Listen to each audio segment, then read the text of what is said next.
이번 교주 믿음의 여행을 떠나볼까요? 자, 이제 믿음이 우리에게 실제가 되어지는 믿음의 실제에 대해서 이야기를 나눠보도록 하겠습니다. 실제. 이 온전한 믿음이 실제가 되는 여행을 떠날 텐데, 제가 이 10년 동안 이렇게 막 몸부림치면서 그 이후에 또 배운 원리대로 이렇게 살아가는 기 전에 이 원리 자체를 배우는 데 있어서 한 10년 정도를 이렇게 믿음에 대한 내용으로만 계속 고민을 했어요. 그러니까 제 나이 때 또래 애들이 미분적분 할 때 저는 믿음 적용 뭐 이런 거 하면서 이제 고민을 했었거든요. 그러니까 계속 이거 갖고 씨름하고 부딪히면서 뭐지 이거 해보고 안 되면 또 부딪혀보고 또 뭐, 그러니까 될 때까지 그냥 일단 막 두드려 본 거였어요. 근데 이제 그러면서 이제 딱 정리하고 봤더니 한 구절로 정리가 되더라고요. 고린도전서 13장 13절 말씀 보시죠. 고린도전서 13장 13절.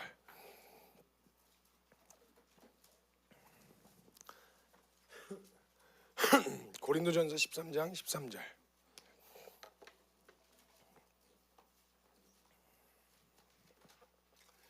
고린도전서 13장 13절 읽겠습니다. 시작.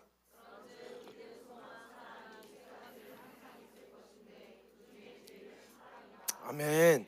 많이 들어본 말씀이시죠? 고린도전서 13장인 이제 사랑장이라고 불리는데 도대체 믿음, 온전한 믿음을 우리가 갖게 되어지는 데 있어서 왜 사랑장에서 이제 나오나 생각이 드실 수 있는데 제가 이렇게 이 코스가 믿음, 소망, 사랑, 믿음, 소망, 사랑, 믿음, 소망, 사랑 이 주제가 핵심 키워드였습니다. 제가 지난 10년을 돌아봤더니 지난 20년을 돌아봤더니 하나님께서 인도해 주셨던 그 여행지의 코스는 믿음, 소망, 사랑이었어요.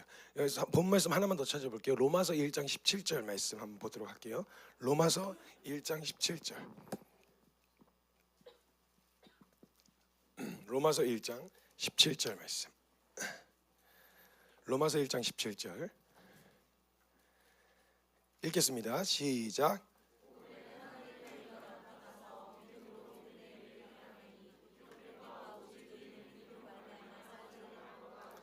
아멘. 지금 믿음으로 믿음에 이르게 한다고 말씀하십니다. 그러니까 우리가 생각했던 믿음에서 온전한 믿음으로 이르게 하신다라는 말씀으로 이제 받은 거죠. 내가 생각했던 믿음은 이런 거였는데 그 믿음이 진짜 하나님이 기뻐하시는 믿음으로 이르게 하시는 이 복음이 그렇게 우리를 인도하실 거라는 거예요. 그래서 믿음으로 시작해서 믿음으로 온전한 믿음으로 끝나는 요 여행지가 될 겁니다. 코스는 믿음에서 소망으로 넘어갔다가 소망에서 사랑으로 넘어갔다가 사랑에서 다시 소망으로 와서 소망에서 온전한 믿음으로 이끌어지는 이렇게 여행 코스 이게 큰 그림을 보시고 이걸 이렇게 보시면 좋을 것 같아요. 그럼 이제 좀 이야기를 나눠보려면 이제 믿음, 내가 가지고 있었던 믿음을 가지고 이제 어떻게 씨름하면서 부딪히면서 해왔는지를 봐야 되는데 믿음에 대한 개념을 살펴봤어요. 그래서 이제 저라고 하는 한 인생을 통해서 몸부림치는 시간을 통해서 나눴었던 온전한 믿음의 결론 어떻게 이르게 하셨는지를 보려면 저는 제가 생각했었던 믿음은 이런 것이다라고 하면서 저는 씨름을 하면서 살아왔어요. 그래서 제가 생각할 때 이제 믿음이 시작된 거죠. 죄송해요. 자, 이 믿음에 대한 영역을 제가 처음에 인식하기로는 잘 살아야 되는 거였어요. 내가 주체가 돼서 살아가는 삶이니까 잘 살아야 되는 거죠. 그래서 저는 나름대로 열심히 애를 써서 살았는데 제가 중학교 3학년쯤 말에 이제 저희 어머니가 이제 중학교 시절에 저 초등학교 5학년부터 시작해서 암투병을 하셨습니다. 암투병을 하시면서 공동체로 계속 살고 있다가 저희 어머니가 치료차 이제 한 3년 정도를 따로 이제 좀 나와서 공동체에서 나와서 가족끼리 따로 사는 시간들이 있었어요. 그렇게 이제 살다가 그때가 이제 조금 제 인생의 방황기이기도 했죠. 처음에 제가 이제 말씀드렸던 것처럼 내가 전도 엄청 열심히 하고 막 이러고 이제 살았었거든요. 근데 이제 중학교에 이제 올라갔는데 그 중학교 때 이제 너무 귀여운 이제 귀여운 학생이었어요. 제가 진짜 뚱뚱했어요. 뚱뚱해갖고 굴러댕겼거든요. 굴러댕겨 대굴대굴 굴러서 학교 가고 굴러가서 이렇게 집에 오고 할 정도로 뚱뚱했는데 저희 어머니가 항상 미용실 데려가셔가지고 미용실 이렇게 데려가시면 어머니가 원하는 스타일로 이렇게 항상 깎으셨었어요. 늦둥이니까 너무 이쁜 거예요. 제가 너무 이뻐가지고 막 그냥 막 보면은 그냥 말랑 그냥 찹쌀떡같이 해가지고 그냥 막 맨날 그냥 막 어쩔 줄 모르겠어요. 아무튼 저희 지금도 보면 저희 어머니가 저를 너무 이뻐하는 게 그냥 꿀이 뚝뚝 떨어지는 게 저도 느껴져요. 그래서 제가 그냥 꿀떡이에요. 꿀떡 이렇게 하고 그냥 막 너무 귀여워가지고 이렇게 하시었었단 말이죠. 근데 이제 저희 어머니가 암 투병하셨을 때 꽤나 진행이 되어 상황이었고, 그때 제가 너무 어리니까 하나님 앞에, 하나님 우리 성교 고등학교 졸업할 때까지만 좀 살려주세요 해가지고 주님이 이제 두 번째 인생을 좀 허락하셨다고 그래요. 근데 제가 이제 고등학교 중퇴를 하는 바람에 그래서 더 살려주셨나 이렇게 어머니가 그런 얘기를 하시더라고요. 그래가지고 이제 그렇게 해서 이제 암투병을 하시면서 치료를 받으시면서 이제 제가 한 3년 정도 있었는데, 그때 제가 중학교 때 안 그래도 어머니가 좀 안 좋으셨었고, 그런데 제가 중학교 올라갔는데 제가 아주 거친 동네였어요. 그러니까 서민들이 아주 바글바글 모여 사는 그런 동네가 있어요. 주변에 한 몇백 미터 안에 학교가 대여섯 개씩 있는, 아이들 어마어마하게 많고, 그러니까 사건 사고가 많죠 거기가.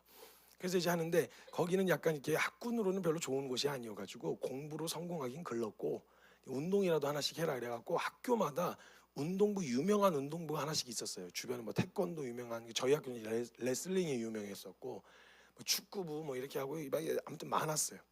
근데 이제 남학교였는데 제가, 남학생들 얼마나 거칠어요. 그래서 이제 거기서 이제 생활하다가 제가 중학교 1학년 때 둥글둥글하고 이제 뭐 귀여운데, 저희 어머니가, 저희 외가 쪽이 전부 다 장신이에요. 장신. 그래서 저희 친가 쪽은 이렇게 키가 그렇게 크지 않은데, 외가 쪽이 전부 다 막 여자들은 170이 넘고 남자들은 185 이상이에요 다. 그래서 저희 형님도 180이 다 넘고 저희 누님들도 이제 키가 큼직큼직한데 저만 크다 말았어요. 저희 어머니는 확신하셨어요. 저는 무조건 180 넘게 클 거라고 확신하셔가지고 교복을, 글쎄 중학교 1학년짜리 교복을 맞춰주는데 너무 클 거라고 걱정을 막 하시면서, 아우 두 번 맞추면 너무 아깝지 않냐. 그래서 이 기왕 클 거까지 계산해갖고 교복을 맞춰주신 바람에 마이를 3번을 접어야 되는 거예요. 바지를 3번을 접어야 되고, 이게 생각해보세요. 이렇게 퉁퉁한 애가, 그 어머니가 미용실 데리고 가면 이렇게 스포츠 머리로 깎고, 그때 한참 유행하던 게 앞머리 이렇게 좀 남겨놓고 뒤에 이렇게 스포츠로 깎는 그런 머리였어요. 그냥 둥글둥글한 애가 호루병처럼 이렇게 얼굴 이렇게 동그랗고 앞머리 이렇게 당겨놓고 뛰어다니면 이렇게 앞머리 찰랑찰랑하는 머리 아시죠? 그런 머리에다가 마이를 3번 줬고 바지를 3번 줬고 가방 메고 신라가 얼마나 귀여워요. 얼마나 귀엽겠어요. 그래갖고 이제 제가 그러고 이제 어머니 도시락까지 갖고 양손으로 들고 이렇게 학교를 다니는 그런 학생이었어요. 아주 귀여운. 그래서 그런 학생이었는데, 제가 한번 이제 저도 이렇게 뭔가 이렇게 딱 이렇게 막 숭둥숭둥하게 이런 성격은 또 아니어가지고 한번 이제 잘못 찍히는 일이 있었어요. 그래갖고 이제 중학교 1학년 때 제가 막 남학교니까 막 쉬는 시간마다 운동하고 막 축구하고 막 이러잖아요. 그럼 한참 넘으면 남자애들이 정수기에 줄을 이렇게 서 있단 말이에요. 그리고 마지막에 이제 물 나오다가 안 나오면 막 정수기 기울여가지고 막 이렇게 해서 막 먹고 이러는데, 제 차례가 돼갖고 뜨려 그랬는데 어떤 사람이, 그 어떤 남자애가 이렇게 혹 컵을 내밀면서 자기 거를 먼저 뜨는 거예요. 뭐야 내 차례야 이렇게 얘기했는데 선배였던 거예요. 그래가지고 그때 찍혀가지고 그때부터 말이 아니 그냥 2년 동안 아주 죽도록 두드려 맞았어요. 2년 동안. 이런 말이 인연이죠. 와 그때 찍혔는데 걔 졸업할 때까지. 와 얼마나 괴롭히는지. 그래갖고 뭐 이제 제가 막 뭐야 그랬더니, 너 뭐냐, 너 몇 반이냐 이러더니 그때부터 계속 찾아오더니 이제 저를 괴롭히기 시작하는 거예요. 한동안 친구 사이가 어려웠었어요. 왜냐면 제가 맨날 끌려가니까 애들도 저는 제가 잘 노는 애인 줄 알았나 봐요. 생긴 건 안 그렇게 생겼는데, 왜냐면 형들이 데려가니까 전 맞으러 가는 건데 잘 노는 줄 알았나. 그래서 저 주변에 안 오다가, 그러다가 이제 그냥 뭐 지내면서 친구들도 생겼죠. 덕분에 친구들도 저 때문에 같이 맞았죠. 왕왕. 진짜 제 일과가 어땠었냐면, 아침에 학교를 등교해가지고 집에 하교할 때 제 와이셔츠, 피 묻은 와이셔츠를 제가 빨고 집에 가야 될 정도로 매일같이 두드려 맞았어요. 야 진짜 징하게 때리대요. 악하기로 그렇게 독한 놈이 없어요. 제가 나중에 성인이 되고 나서 그 녀석을, 그 나쁜 새끼를 그 한번 만났어요 길에서. 근데 제가 그게 만났는데도 무섭더라고요. 성인이 됐는데도. 야 이게 진짜 징하게 때리는데, 나중에 맞다 보니까요, 이게 맞기 전까지는 이제 무섭잖아요. 무섭고 아프고. 근데 이제 맞다 보니까 맷집이라는 게 또 늘대요. 그러니까 어떤 요령으로 이렇게 좀 피하면 많이 아픈 데만 가리고 웬만한 데는 이제 이게 좀 맞는. 그래갖고 저희 또 전통 매가 있었어요. 매가. 선배들이 때리는 매가 있었는데, 쇠파이프 같은 거 이렇게 있으면 거기 안에다가 목검을 있죠. 목검을 깜정 테이프로 감아가지고 거기 안에다 이렇게 항상 넣어놨었어요. 그래서 이제 한번 빠따칠 일이 생기면 거기서 이렇게 꺼내가지고 때리는데, 맞으면요 허벅지에 이렇게 자국이 2줄로 나요. 목검으로 맞으면 날이 있으니까 목검으로 맞으면 이게 근육이 파열된다고요. 그러고 나서 막 시퍼렇게 돼갖고 막 와서 씻다가 이렇게 바지 벗으면, 왜 그러냐, 선생님한테 맞아서 숙제 안 해가지고 맞아서 이렇게. 왜냐면 말을 못했어요. 왜냐면 저 때문에 뭐 옮길 수 있는 그런 상황이 아니었거든요. 그러니까 숨겼죠. 2년 동안 죽도록 두드려 맞았어요 진짜. 그리고 나다 이제 하다가 맞다가 이제 보니까 뭐 정도 들고 그랬는지 뭐 어쩔 땐 잘 챙겨주기도 하고, 근데 맨날 그냥 와서 막 때리고 막 이렇게 해서, 이 말이 2년인데 여러분 2년 동안 맞아보세요. 질려요. 막 진짜 이가 갈리고요. 그러다 보니까 이제 그 시간이 제가 점점 어두워지기 시작했어요. 제가 되게 밝았거든요. 근데 제가 점점 좀 어두워지기 시작했어요. 그러다가 이제 2학년쯤 됐을 때 저희 친구 녀석 중에 이제 거기 안에 이제 운동하는 친구들이 굉장히 많았는데, 아마추어 복서를 준비하는 친구가 있었어요. 아마추어라고 하면은 이제 프로하고 아마추어하고 좀 다른 게, 프로 아마가 이제 실력 있는 사람 없는 사람 이 얘기가 아니라, 아마추어 복서는 그 이게 시 혹은 국가대표 올림픽에 나가는 복싱을 아마 복서라고 그러고요. 프로는 이제 그 스폰서들을 끼고 경기를 하는 거 이제 프로 복서라 그래요. 그러니까 국가대표하고 룰하고 프로하고 좀 룰이 달라요. 근데 이제 아마를 준비하는 애들은 이거가 이제 굉장히 좀 기준이 조금 있어가지고, 얘네들 같은 경우는 사고 치면 안 돼요. 운동도 빡세게 하고요. 근데 이제 운동하는데 그 친구들을 이제 몇 명 만나게 돼갖고 재미삼아서 중간에 좀 다른 거 할 거 없었기도 했고, 그래서 제가 이제 그 복싱장 같이 다니기 시작했어요. 2학년 한 말쯤부터. 갖고 이제 다니면서 저 그 관장님이, 거기에 있었던 코치님이 저 재능이 있다 그랬었어요. 왜냐면 그 주먹이 날라오잖아요. 날라오면 맞을 곳보다 피할 곳이 더 많잖아요. 근데 저는 주먹이 날라오는 대로 얼굴을 갖다 댄대요. 확률상 그게 더 어려운데 넌 어떻게 거기가 갖다 맞냐? 신기하다 진짜. 너가 생각하는 거기만 빼고 피하면 다 피할 수 있다. 그래서 예 알겠습니다 이러고 하는데, 가만 항상 거기 갖다가 들어다 맞는 거예요. 그래서 제가 마음이 약해가지고 때리는 걸 못해요, 사람을. 근데 그럼 스파링을 붙여서 뭔가 이제 같이 훈련을 했으니까 준비하는 애들하고 스파링을 붙여서 하면은 그래도 살살이라도 툭툭 치긴 해야 되거든요. 다칠 정도는 아니더라도 풀로 때리지는 않는데 이게 툭툭툭 하긴 해야 돼요. 그럼 이제 해놓고 뭐 어떻게 스파링 붙여놓고 이제 땡땡땡 해서 헤드기어 쓰고 마우스피스 끼고 이제 가서 하잖아요. 그럼 가서 이제 하다가 보면은 잘못 때리잖아요. 그럼 잘못 툭 치면 제가 원래 잘 한 거잖아요. 근데 제가 탁 때려놓고 어떻게 괜찮아? 괜찮아? 이러고 있는 거예요 제가. 그러니까 너 하지 마라. 너 그냥 이거 하지 마라. 저도 이거 업으로 삼을 생각은 없다고 그래가지고 그냥 친구 따라서 재미로 다녔어요. 근데 그러다 보니까 이제 이게 친구들 자체가 이제 운동하는 친구들로 구성이 된 거죠. 연결돼가지고. 그래서 이제 졸업을 하고 저희 그 괴롭히던 선배들이 졸업을 하고, 제가 중학교 3학년 때부터 고삐 뿔린 망아지가 됐어요. 이제 억눌렸던 것들. 근데 이제 막 사고를 치고 이런 건 아니었는데, 노는 걸 워낙 좋아하는 제 성향이 확 터져 나온 거죠. 맨날 위축되고 이러고 다니다가 괴롭히는 사람 없으니까, 그래갖고 학교에서 누가 안 건들고 막 고삐불리 망아지처럼 사고를 치고 다녔죠. 근데 저는 사고를 친 게 이게 막 나쁜 짓을 막 이런 거보다는, 나쁜 짓이긴 한데 이렇게 뭐랄까 노는 게 너무 과격해서 사고 치는 거 있죠. 뭐 깨트리고 부시고 뭐 이런 것 때문에 이제 좀 사고를 많이 쳤어요. 저희 어머니가 그것 때문에 고생 많이 하셨어요. 그리고 맨날 아침에 안 들어오면 파출소 가서 찾아오시고 막 이래야 되는 상황까지 갔었거든요. 그래가지고 이제 막 하면은 나중에 이제 막 그러다가 한 번은 이제 패싸움에 휘말리게 됐어요. 사실은 제가 시비를 걸었어요. 네, 제가 시비를 걸었는데 친구들 너무 믿고, 제가 이제 선배들이 있는데 운동장에서 그때 좀 잠깐 방황하느라고 술을 먹어가지고 술이 잔뜩 깔라가 돼가지고, 제가 그 선배들 이렇게 지나 운동장에 이렇게 있는데 야 이렇게 제가 장난을 친 거예요. 선배들인데. 그러니까 선배들이 뭐예요 이러면서 봤는데 저희 애들이 이렇게 다들 운동하는 애들이니까 이렇게 스탠드에 이렇게 앉아 있었거든요. 머리 빡빡 밀어가지고 이러고 있었는데 뭐야 막 이렇게 하는데, 니네 뭐냐 이러면서 이제 다가오는데 제가 애들 뒤에 숨었죠 이렇게. 그러니까 애 친구들이 뭐야 미쳤나봐 왜 그래 막 이래, 사고 좀 안다고 막 이러면서 막 이랬는데, 선배들이 막 올라왔고 기어 올라왔고 너네 뭐냐 니네 어디 학교냐 이러면서 이제 막 슬슬 올라오는 거예요. 근데 제가 뒤에 있다가 뭐 이러면서 이제 이렇게 한 거죠. 그래서 싸움이 붙었어요. 싸움이 붙어가지고 그래가지고 이제 막 붙었는데 애들이 막 이제 막 싸웠죠. 근데 막 애들이 또 이렇게 세게 때리거나 이런 게 아니라 그냥 이렇게 막 이렇게 하는 거 있잖아요. 그냥 막 이렇게 해서 싸웠어요. 싸우는데 제가 또 그 주변에서 싸우다 맞은 것도 아니고 그 뒤로 돌아가서 이렇게 잡으려다가 뒤에서 저를 때린 것도 아니고 이렇게 팔을 이렇게 휘둘렀는데 그 팔꿈치에 맞아가지고 코가 주저앉아 버렸어요. 이렇게 여기가 다 깨져가지고 이렇게 주저앉아서 피가 질질질, 이 상태로 이제 완전 코피 완전히 이러고 질질 흘린 상태로 이제 거기에서 운동하던 아주머니들이 애들이 한 대여섯 명씩 해가지고 패싸움을 하니까 경찰 신고를 하고 경찰차 소리가 들리는 거예요. 그러니까 애들이 막 도망가는데 제가 막 코피 흘리고 질질하니까 저를 양편에서 들고 이러고 막 뛰어가지고 담 넘겨놓고, 저희 어머니가 무서운 줄 저희 친구들도 알았거든요. 그래서 집까지 데려다 주지 않고 집 계단에다 놓고 초인종 누르고 도망갔어요 지네들은. 그럼 저는 계단에 앉아가지고 피 질질 흘리면서 이러고 이렇게 앉아 있었어요. 앉아 있었는데 이제 어머니가 이제 본 거죠. 어머니 이거 거의 기절을 하실 뻔했어요. 여기 완전 다 빛을 가고 있으니까 거의 기절.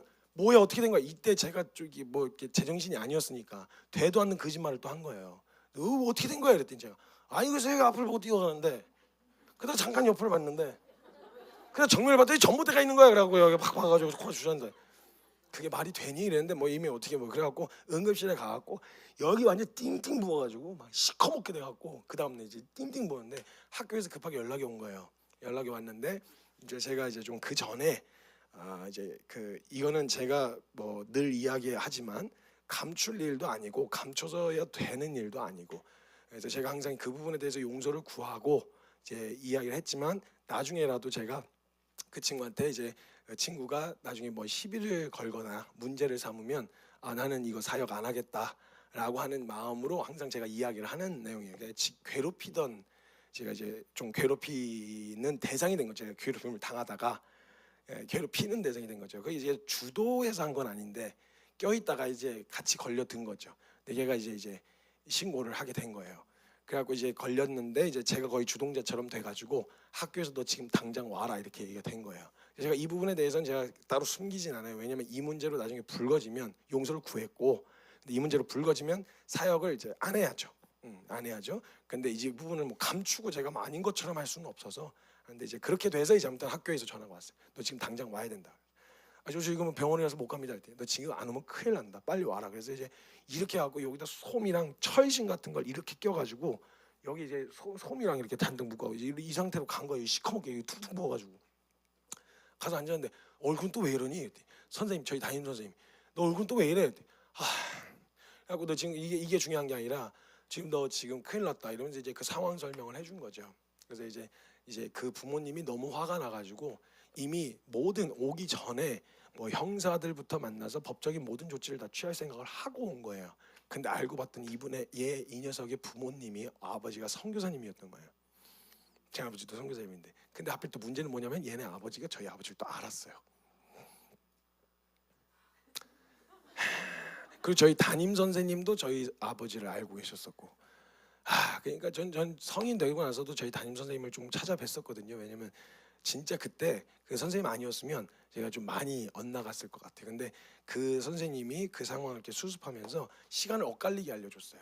저희 부모님하고 그 부모님하고 시간을 엇갈리게 알려줘가지고 제가 먼저 그 부모님을 만나면 싸우게 될까봐 엇갈리게 알려서 제가 먼저 그 부모님을 만났는데 들어가기 전에 선생님이 제가 이렇게 앉아서 삐딱하게 이렇게 앉아 있으니까 제 앞에 오셔가지고 선생님 제가 여기 앉아 있는데 제 앞에서 이렇게 무릎을 꿇고 저한테 이렇게 얘기하시는 성기야 너 진짜 한 번만 겸손하게 해야 돼. 이게 너 별거 아닌 것 같은데 너 이거 기록에 남으면 너 나중에 힘들어져. 그러니까 제발 한 번만 겸손하게. 근데 선생님은 어떻게 이렇게까지 할까 싶어가지고 알겠습니다. 제가 거기서 이제 마음을 들이키고 알겠습니다. 상황이 좀 심각한가 보다 해갖고 알겠습니다 해가지고 가서 똑바로 앉아 있었어요. 앉아서 이제 부모님 만났고 그냥 솔직하게 말씀드렸어요. 저도 이렇게 될 것까지라고는 생각을 못했습니다. 그래서 제가 막 장난으로 시작한 일이 좀 과해지다 보니까 저도 이렇게 괴로워하고 있는지도 몰랐고 이건 그냥 장난으로 치부하기엔 좀 그런 것 같습니다. 죄송합니다. 제가 뭐 어떤 벌이든 밝겠습니다. 이렇게 얘기했는데 그 이야기를 듣고 아버지가 좀 진정성을 느끼셨나 봐요.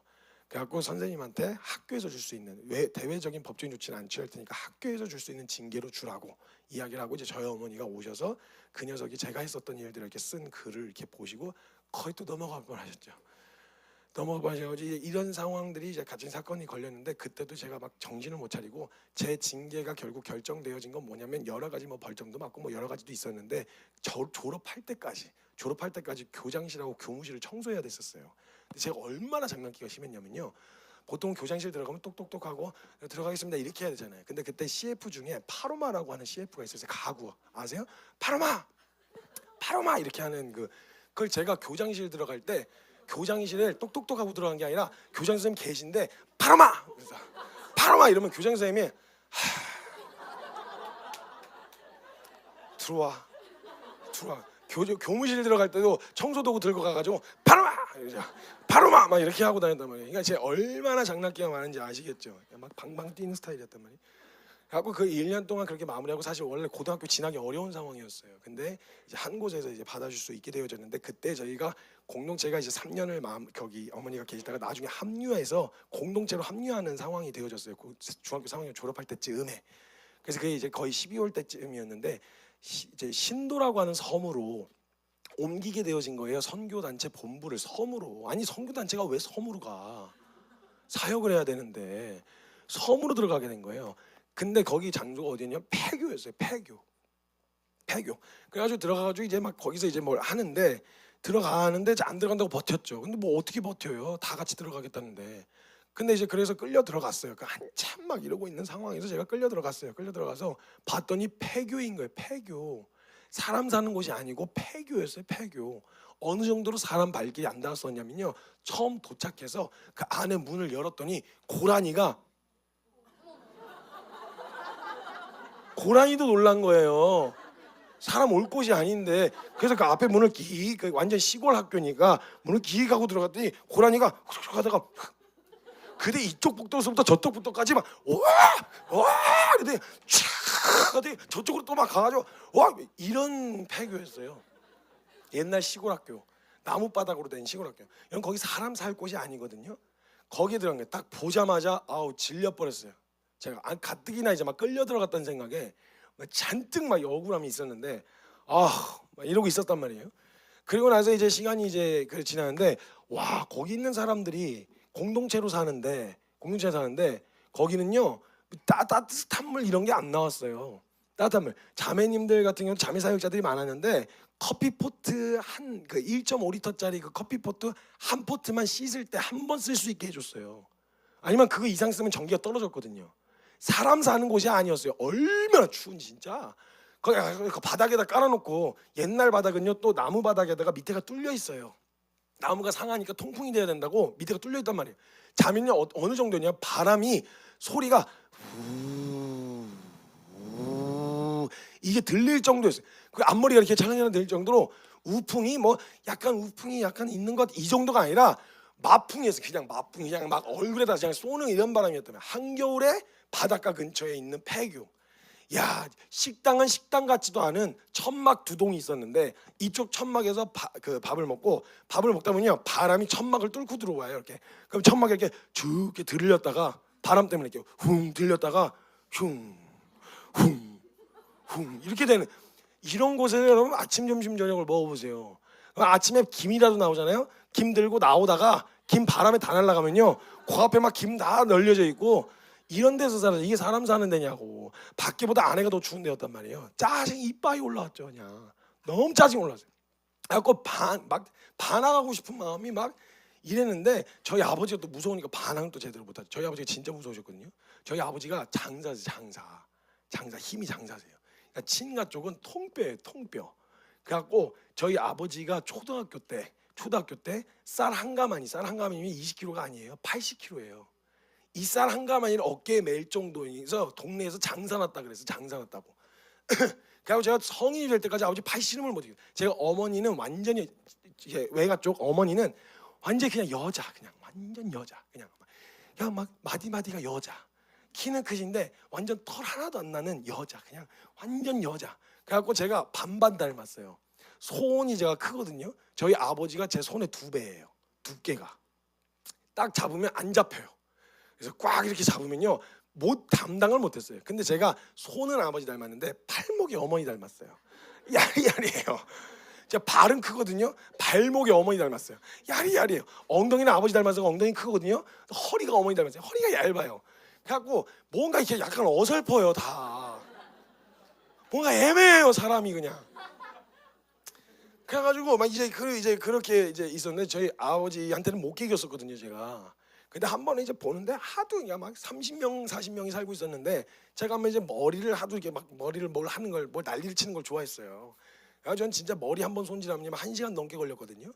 왁스를 발라가지고 하나씩 진짜 하나씩 거의 1시간 걸렸어요. 마음에 안 들면 다시 빨고 하나씩 염색하고 막 이게 머리 갖고 장난치는 거 좋아했어요. 그래서 한번 염색했다가 저희 아버지가 팽킹 가위 들고 오셔가지고 누가 머리에다 장난하래 이래가지고 막 한번 막 그런 적도 있었고 그래가지고 아버지는 굉장히 보수적인데 저는 이제 막 그런 자유분방함이 있었죠. 그래갖고 나중에 머리 막 이렇게 갖고 했더니 머리 뾰족뾰족뾰족 한 가닥씩 막 이렇게 몇 가닥씩 갖고 뾰족뾰족 하니까 거기서 보시던 성지자님들이 다 보다가 야 너 열방용이다, 머리가 열방용이야, 열방으로 향해 있다 야 막 이래가지고 지나가면서 한마디씩 다 하잖아요. 그게 스트레스를 받는 거예요. 저도 하다가 신경질 나고 제가 지나가는데 거기 이게 단층짜리 그 폐교 학교였는데 저쪽에서 리더십 회의를 하고 계시더라고요. 아버지하고 성지자님 몇 분이 회의를 하고 계시더라고요. 하다 열이 받은 거예요. 그래갖고 제가 가방을 들고 있던 걸 이렇게 집어 던졌어요. 집어 던졌는데 가방이 슝 날아갔는데 아버지는 이쪽을 보고 계셨고 다른 성교사님들이 이쪽을 보고 계셨고 이쪽에 앉아 계시던 분이 제가 자세가 이상한 거야. 그냥 약간 슬로우 모션 있죠. 그러니까 이분이 진짜 무슨 슬로우 모션처럼 이러면서 거의 뒤로 넘어갈 뻔하셨어요 이분이. 그래가지고 그러고 나서 저는 들어갔죠. 근데 갑자기 저희 형님이 급하게 오셨어요. 너 뭔 짓 한 거야? 너 뭔 짓 했어? 그랬더니 내가 뭐 했는데? 그랬더니 너 지금 난리 났어. 너 아버지한테 가면 그냥 싹싹 빌어. 뭐 한 거야? 막 이러면서 저한테 막 그러는 거예요.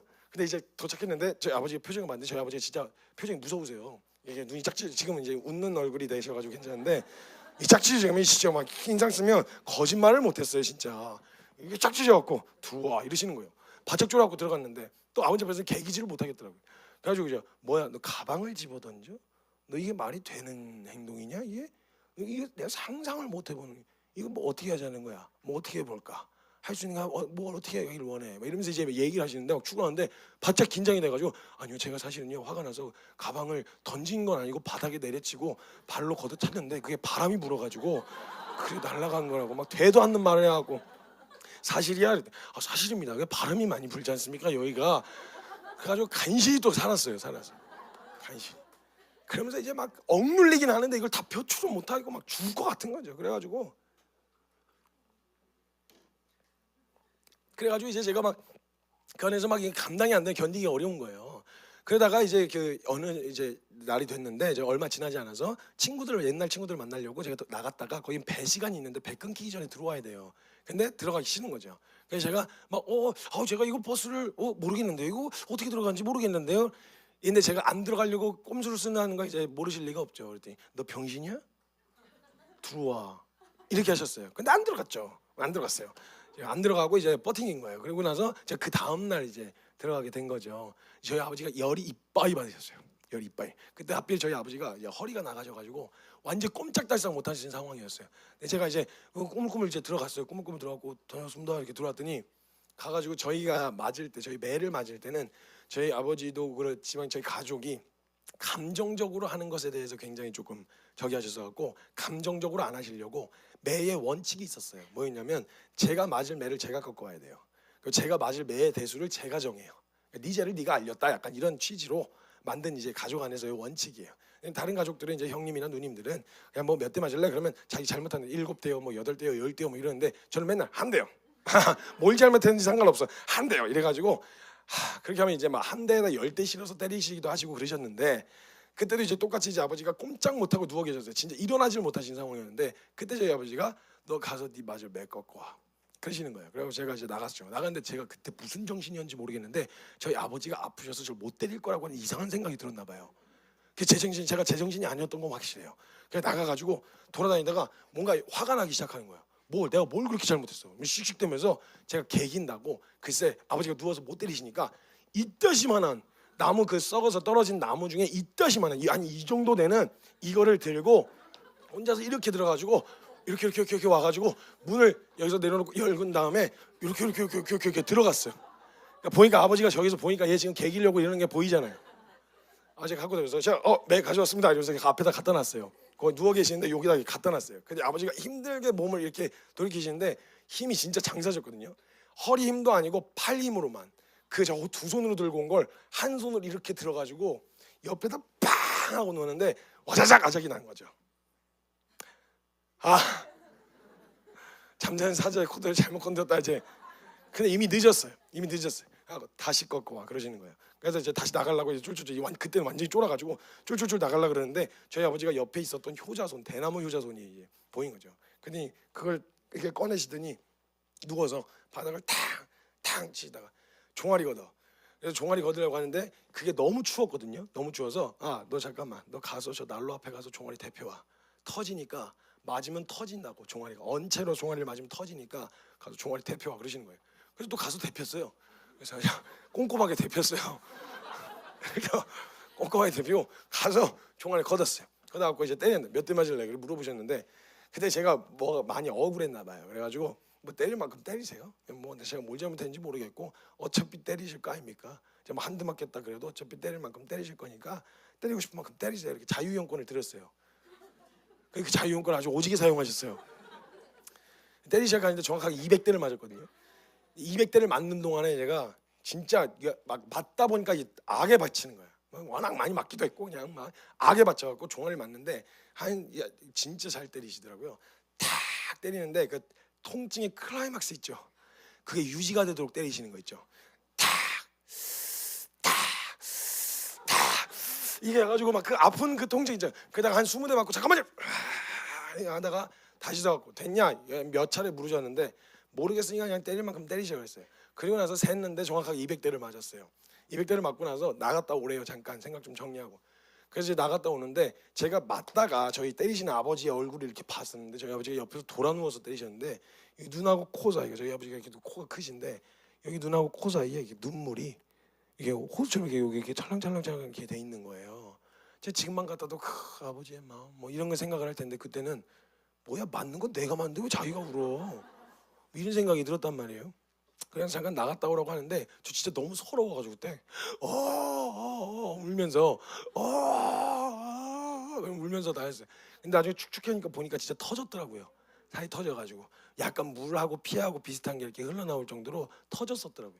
근데 그러고 이제 들어왔는데 아버지가 저를 보시더니 내가 진짜 육신의 아버지 된 마음, 애비 된 마음으로는 내가 몇 번 너를 놨다. 못하겠다는 생각이 들겠더라. 그래서 포기하려고 그러니까 하나님이 너를 향해 갖고 계신 계획이 너무 커가지고 다른 건 모르겠는데 뭘 어떻게 하시겠다는 건 모르겠는데 그 계획이 너무 커갖고 내가 포기할 수가 없구나. 그냥 붙들고 혼자 오열을 하시는 거예요. 그게 약간 이제 계기가 됐어요. 계기 됐어요. 그래갖고 그로 얼마 지나지 않았다가 제가 한 사무실에 불이 켜져 있길래 밤에 새벽에 불이 켜져 있길래 들어갔더니 성경책이 펼쳐져 있었는데 이제 누가복음 15장이 돌아온 탕자 이야기가 적혀있는 15장이 펼쳐져 있고 제가 그걸 이렇게 앉아서 보다가 하도 어렸을 때부터 들었던 얘기니까 이게 보다가 다른 건 모르겠어 막 감동이 와가지고 눈물 팍 쏟고 막 이런 건 아니었고요. 그냥 내가 믿던 하나님이 그 나를 내가 돌아왔으면 좋겠구나 싶으신가 보다 이렇게만 알았어요. 그래서 제가 그래 뭐 그렇다고 내가 뭐 목적이 있고 뭐 적이 있어서 그런 것도 아닌데 그냥 돌아가자 그냥 이런 식이었어요. 약간 회심이 그냥 방향만 마음만 딱 바뀐 거였어요. 마음 한 자락만 딱. 그러고 나서 딱 바뀌고 나서 그 다음날 아침 밝았죠. 아침에 되자마자 가가지고 저 뭐 이렇게는 안 살겠습니다. 저 뭐 선교사 뭐 살죠 뭐 선교사로 살아볼게요. 이렇게 한 거예요. 근데 갑자기 이제 당황하신 거죠. 갑자기 그러니까 저 학교 그만두고 저 선교사 하겠습니다. 뭐 이랬어요. 그랬더니 아니야 뭐 갑자기 뭐 뭔 소리 하는 거야 아니야 뭐 이래세요. 안 믿었어요. 아무도 주변에서. 아니 선교사 살겠다니까. 근데 선교사 살기를 바란다면서 선교사 내가 한번 살아보려니까. 아니 부모가 자식한테 좋은 거 주려고 할 텐데 그렇게 좋은 거 주려고 하는 부모가 선교사 되려고 하면 좋은 건가 보지. 한번 해볼게요 내가 이런 거였어요. 그때 하도 제가 그러니까 그럼 일주일만 기도해 보라고 그러면서 일주일 동안 이제 학교를 안 가고 기도하면서 보는데 그때부터 제가 거기 살고 있었던 선교사들의 삶을 보는데 너무 행복해하는 거예요. 아니 도대체 환경이 행복할 수 있는 상황이 아니에요. 환경 자체가. 근데 왜 이렇게 행복해하는 거야?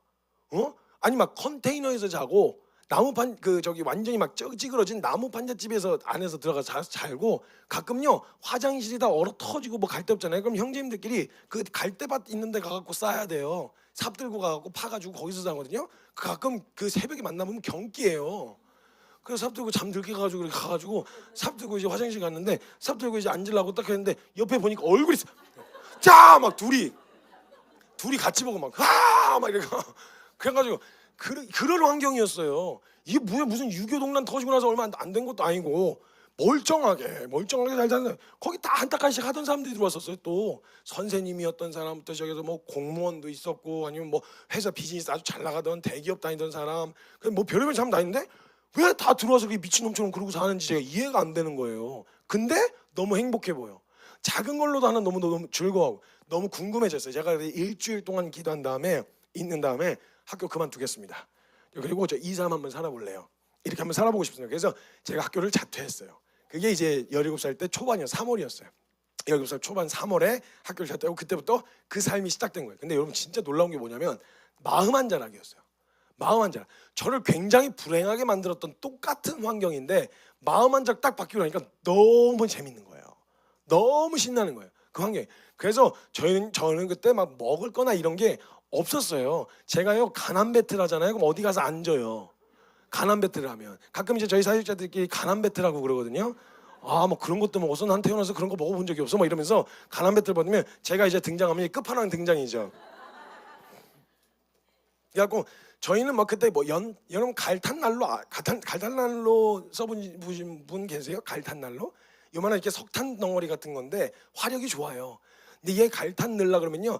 그 갈탄 창고에 들어갔다 나오면 코 새까매져요. 여기 다 새까매져. 이렇게 사이사이마다 껴가지고 새까매지거든요. 갈탄 난로 뭐 이런 걸로 샀어요. 뭐 연탄 때우고 갈탄 때우고 막 이렇게 해서 했었단 말이에요. 그러면서 그때부터 사역이 시작된 거예요. 그 노가다가 주변이 전부 다 노가다 공사할 거밖에 없잖아요. 매년 그래서 NGD 팀이라 그래가지고 노가다 해가지고 원투시 나와 그러면 맨날 노가다 하고 막 이랬는데요. 그렇게 재밌을 수가 없었어요. 재밌게 살았어요. 저는 남들은 야 힘들었겠다 이랬는데 전 재밌었어요. 그래서 막 같이 공사하고 막 같이 이렇게 하고 하는 게 너무 즐거웠었어요. 그리고 그렇게 하다 보니까 막 형제님들이랑 같이 막 하는데 뜨거운 물이 안 나오잖아요.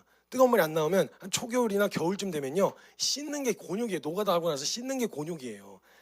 그래가지고 이제 가면은 형제들이랑 노가다 끝나고 정리하고 나서 이제 씻어야 된다 그러면 가자 이래요. 그럼 형제들이 이제 작업복 입고 셋이서 이렇게 가요. 그 다음에 비닐봉지에다가 갈아입을 옷을 해놓고 나무 쪽 교회 쪽 그 씻으러 가는 샤워실 쪽 거기 모퉁이에다가 그 이제 옷을 담아놔요. 거기다 놓고 이제 세 명이서 NGD 1, 2, 3 그 세 형제가 이제 같이 뛰는 거예요. 그 섬 주변을 땀을 내려고 열을 내려고 이제 뛰어요. 그럼 막 찬송가 부르면서 막 전력 질주해요.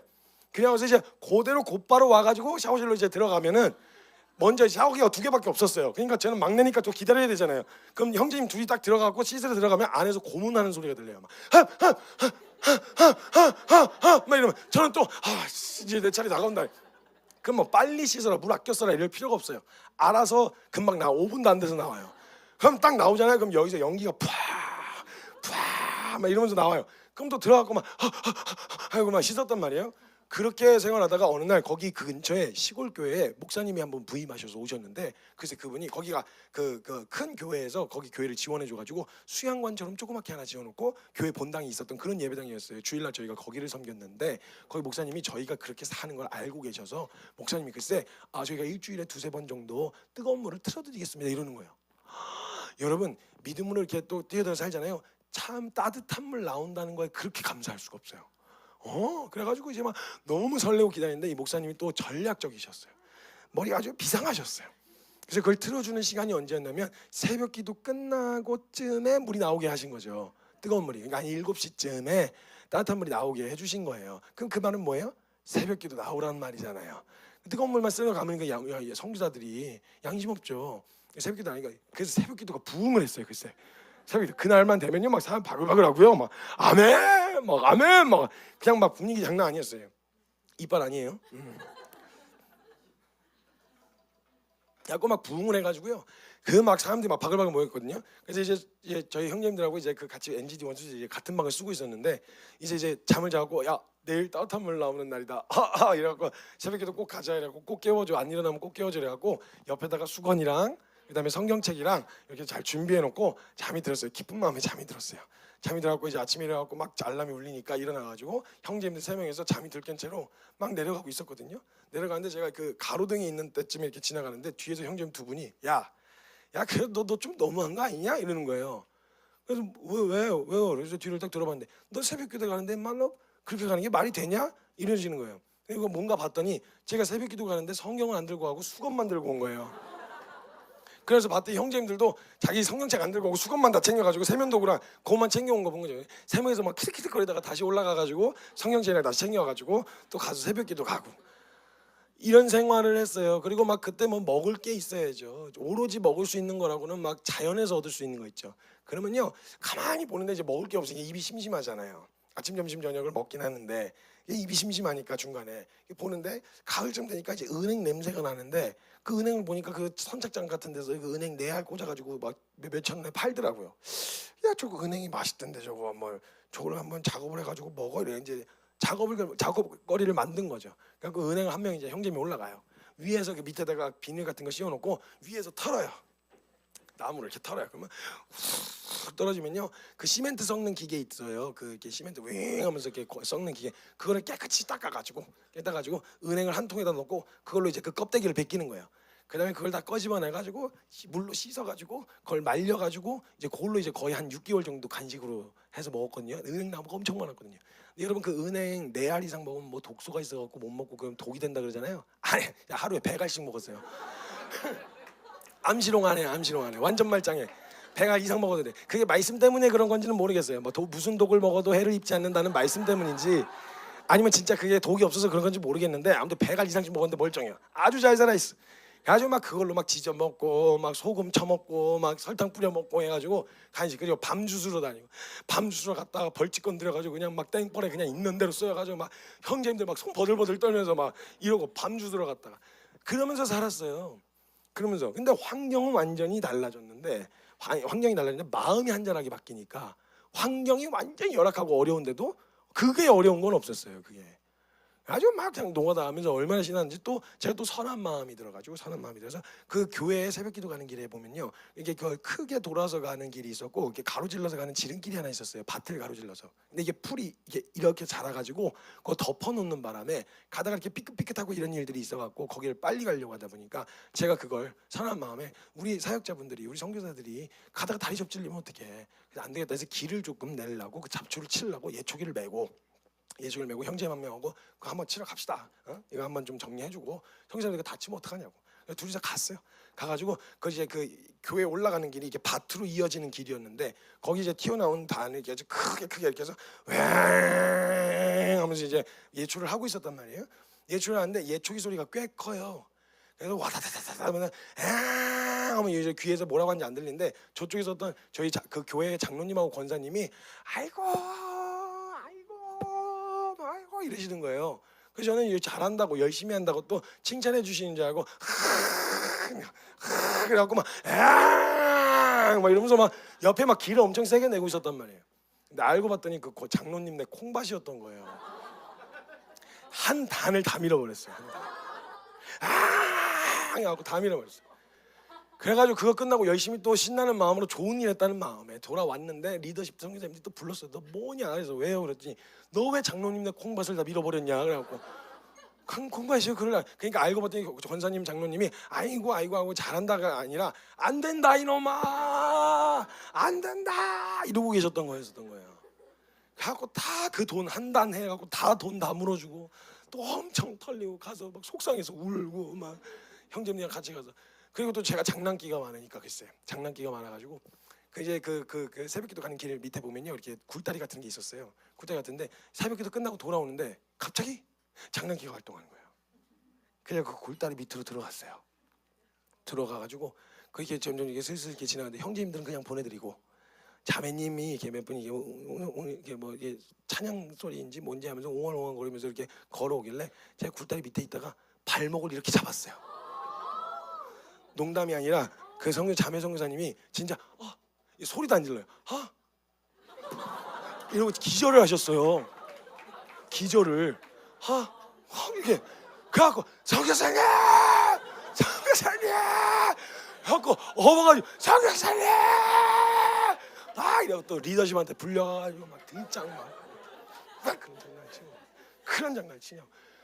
그리고 또 리더십 선교사님들 누가 괴롭혀요? 저 같은 놈이 괴롭혀야지. 그래갖고 창문을 보면 아래다 불을 켜는다 밖에가 검었잖아요. 그럼 안에서 밖에 안 보이잖아요. 그럼 제가 창문 앞에 이렇게 가까이 가 있어요. 그럼 창문 앞에서 안 보이니까 이렇게 하는데 제가 이렇게 살짝 움직이잖아요. 자기가 움직이는 게 아닌데 앞에서 움직이잖아요. 그래서 가까이 보면 제가 이렇게 가서 이렇게 읽고 있잖아요. 아! 풀려와서 또 등짝 맞고 등짝 장난기가 엄청나요. 그러니까 막 사고 뭉치 제가 무슨 선교사예요. 보기에 그냥. 그리고 이제 저희가 그때 이제 거기 안에 있을 때 이제 그 24시간 계속 기도를 릴레이로 하는 그 기도 팀이 있었거든요. 거기는 이제 기도실을 관리하는 직임이었어요. 그래서 겨울 같을 때는요, 그 난로 같은 것들을 펴놓으면 불이 안 꺼지게 계속 2시간 내지는 4시간마다 나와서 관리를 해줘야 됐었거든요. 근데 이제 제가 거기 팀에 소속이 돼가지고 거기서 사역을 하는데 매년 그래서 2시간 한 4시간마다 한 번씩 깨야 돼요. 그리고 저는 그때 당시에 거기 한 1년 정도로 섬겼는데 하루에 평균 6시간 이상씩 기도를 해야 돼요. 한 타임이 2시간이거든요. 그러니까 최소한 의무적으로 들어가야 되는 타임이 3타임이어가지고 6시간 이상은 평균적으로 늘 기도했었던 거죠. 그리고 플러스 알파 새벽에 빵꾸 내면 전화해가지고 저희가 그 기도실을 지켰어야 했거든요. 이제 그랬는데 이제 연탄을 이제 막 갈아주고 해야 되는데 이제 그 너무 피곤하잖아요. 너무 피곤하고 힘들고 막 노가다도 했지 막 이러니까 너무 피곤한 거예요. 근데 이제 기도 시간이 빵꾸가 났다는 거예요. 그래서 제가 잘라 그러는데 제가 한 10시에서 12시 기도를 하고 이제 잘라고 들어갔는데 4시쯤에 전화가 온 거예요. 그래서 야 성규야 좀 도와주면 안 되냐? 그래서 왜요? 그랬더니 기도 시간 다음 기도자가 빵꾸 났어. 그냥 하시면 되잖아요. 그랬더니 나 지금 이미 2타임 했어. 4시간을 이미 한 거예요. 12시부터 4시까지 한 거죠. 그거 어떻게 해요? 그래서 근데 저 너무 피곤한 거예요. 너무 피곤하고 차마 기도를 하러 갈 마음이 안 생기는 거예요. 근데 가긴 가야 되잖아요. 그래갖고 주님한테 기도했어요. 하나님 나 진짜 기도할 마음이 안 생겨요. 내가 기도는 못하겠고 자리는 지킬게. 그러니까 저를 그냥 산 제물로 받으시고 근데 기도 말고 나를 그냥 산 제물로 받아주시면 되겠습니다. 그래갖고 제가 침낭을 챙겨갔어요. 침낭을 챙겨가지고 내가 갔는데 너 그거 뭐냐 그랬는데 그냥 가시라고 일단 가시라고 해갖고 간 다음에 그 기도 이렇게 난로 옆에다가 침낭을 이렇게 펼쳐놓고 진짜 꿀잠을 잤어요. 꿀잠을 잤는데 갑자기 막 꽥꽥 소리가 들리는 거예요. 그래갖고 눈을 떴더니 저희 팀장님이 조는 것도 아니고 자러 들어온 놈은 네가 처음이라고. 이건 조는 건 이해를 하는데 침낭을 갖고 들어와서 그게 들어가고 비계까지 챙겼어요. 제가 베개까지. 그래갖고 또 가가지고 또 등장 맞고 그냥 진짜 별의별 일이 다 있었어요. 너무 재밌고 신이 났었단 말이에요. 그래가지고 막 그러면서 이제 하는데 막 가끔은 이제 막 금식도 얼마나 많이 선포하는지 몰라요 거기서. 아주 금식을 막 엄청 선포해가지고 1년에 신년 1, 2, 3, 5월 그러니까 매년 1, 2, 3은 1월 1, 2, 3은 금식이었어요. 금식 누가 시키면 진짜 하기 싫잖아요. 가뜩이나 배고파 죽겠는데. 가지고 막 금식하라 그랬는데 막 금식하기 싫은데 막 또 금식하라 그랬다고 그래가지고 막 하는데 첫째 날은 어떻게 버텼는데 둘째 날 정말 하기 싫더라고요. 그래서 있는 동전 없는 동전 털어가지고 가가지고 그 슈퍼마켓 있는 데 가가지고 몰래 다들 다 금식하고 있는데 저 혼자 몰래 이제 그 육개장 그거 하나 해가지고 혼자 먹었어요. 이제 냄새를 잘 빼고 들어가야 되는데 이제 들어갔어요. 이제 기도 시간이 돼가지고 들어가서 앉았는데 제가 찬양 인도를 하게 됐어요. 찬양 인도를 하는데 막 이제 찬양을 하다가 갑자기 소화가 된 거예요. 그리고 찬양을 하다가 갑자기 한 거죠. 진짜 다 전부 다 일제 저 좀비인 줄 알았어요.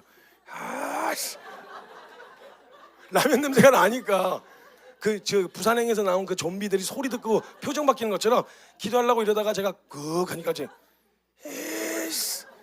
얘가 또 불려가지고 또 진짜 아무튼 사고 많이 쳤어요.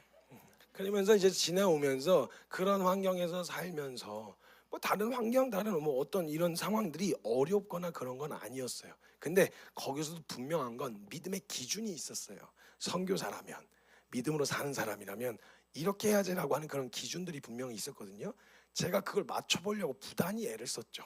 애를 쓰고 노력을 했어요. 노력을 했는데 노력을 하려고 하면 할수록 안 되는 거예요. 저하고 너무 안 맞는 거예요. 제 마음 가운데 점점 그 삶이 싫어서가 아니라 이런 삶을 살 자격이 없다라고 하는 생각들이 자꾸 제 안에 자리를 잡기 시작한 거죠. 누적되고 그러니까 이 삶을 살아가려고 하니까 뭐에 충실하게 되어지냐면요, 가이드에 충실하게 되어집니다. 가이드 자체를 보게 되는 거예요. 이 가이드. 그래서 이 가이드 자체를 통해서 이걸 지키려고 하면 할수록 제 안에 지키지 못하는, 아니 지키더라도 순전하게 해내지 못하는 제 모습을 자꾸 발견하게 되어지는 거죠. 제가 제 믿음을 개발시키고 멋있는 선교사가 되기 위해서 애를 쓰고 몸부림치고 용 쓰면서 살아가는 삶 자체를 가지고 뭐라고 할 수는 없는데, 제가 마음에 안 드는 거예요. 자꾸 뭔가 이상과 내 상태, 현실과 괴리가 느껴지기 시작하는 거죠. 그래서 여러분, 이 믿음에서 온전한 믿음으로 넘어가기 위해서 소망의 단계로 넘어가야 되는데, 이 소망의 단계로 넘어가는데 가장 중요한 역할을 하는 게 뭐냐면 율법입니다. 율법. 여러분, 반드시 이 수련회가 끝나고 집에 돌아가시면 여러분들은 하지 말래도 내가 이제 믿음으로 살 거야. 자, 그럼 이제 나 뭐 해야 되지? 하면 반드시 이거 먼저 앞에 서게 돼요. 뭘 해야 되지? 하면 이거 먼저 하게 돼요. 이거는 뭐 해봐야 돼요. 이거는 제대로라도 한번 해보세요. 제대로 해야 은혜를 또 제대로 경험하거든요. 그러니까 가서 이게 아닙니다, 이걸로 의롭게 되어질 수가 없습니다 라고 하는데, 벌써 내가 믿음 바뀐 거, 내가 달라졌고 변했다는 걸 어디서 증명하고 싶냐면 이걸 잘 지켜내는 내 모습을 통해서 증명하고 싶은 거예요, 사람들이. 그러다 보니까 저도 그 믿음에 대한 영역으로 막 할 때 가이드를 잘 지키면 믿음 좋은 거, 가이드를 못 지키면 믿음 안 좋은 거, 야, 이런 생각들이 찾아드는데, 그 가이드를 잘 지켜내는 사람들이 많은데, 거기 있는 성사님들이 너무 잘 지키는데 저는 못하는 거예요. 점점 멀어지는 거죠. 그러니까 제가 이 믿음에 대한 영역을 제가 스스로 해보려고 할 때 율법 앞에 서게 되어졌단 말이에요. 하나님께서 어떤 공동체든 믿음으로 살려고 한다면 가이드가 주어질 수밖에 없어요. 반드시 이 앞에 먼저 서게 되어집니다. 율법 앞에 믿음으로 살 거예요? 잘 살아볼 거예요? 라고 하면 이 앞에 먼저 서게 되어지는데, 내가 믿음의 주체가 되어서 시작하게 되어져서 서게 되어지면 먼저 이걸 지키는 자리, 이걸 조문 하나하나를 지켜나가는 자리에 먼저 서게 되어진다는 거예요. 근데 이 율법의 요구 앞에 서게 되어지는데, 율법의 요구 앞에 서게 하세요. 하나님이 율법은 먼저 이걸 지켜야 돼. 그래서 서게 하시는데, 서게 하시는 이유는 뭐냐면 이걸 통해서 의로워진다, 이걸 통해서 네가 진짜 믿음에 있는 사람이다 라는 걸 드러내시기 위해서 세워주시는 것이 아니라, 이 율법은 하나님의 공의와 거룩을 정확하게 담고 있기 때문에 웬만한 공동체, 교회 공동체 안에서는요, 제시되어지는 기준이 문제가 있지는 않아요. 문제가 있지는 않아요. 율법도 마찬가지예요. 이거 자체가 문제는 아니에요. 근데 이것이 하나님의 거룩과 공의에 부합하는 기준을 제시하는 거기 때문에 이걸 잘 지키면 나도 거룩한 사람, 이걸 잘 지키면 나도 의로운 사람, 이런 생각을 갖게 되어진다는 거예요. 그래서 율법은 하나님의 공의와 거룩을 담고 있는 거기 때문에 선한 게 맞습니다. 보세요. 로마서 7장 12절 보세요. 로마서 7장 12절. 로마서 7장 12절. 로마서 7장 12절 읽겠습니다. 시작.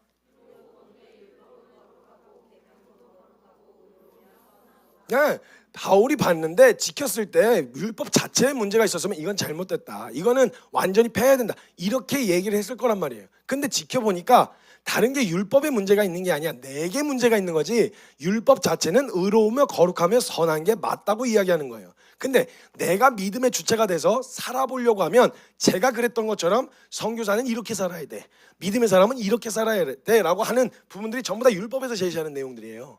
정말 여러분이 지금 갖고 있는 내용들도 착해야 돼, 성실해야 돼, 섬겨야 돼, 낮아져야 돼, 그 다음에 뭐 이렇게 해야 돼, 성품과 인격이 훌륭해야 돼, 뭐 양보해야 돼, 희생해야 돼, 봉사해야 돼, 사역해야 돼 등등의 모든 내용이 율법 안에 있는 내용들이란 말이에요.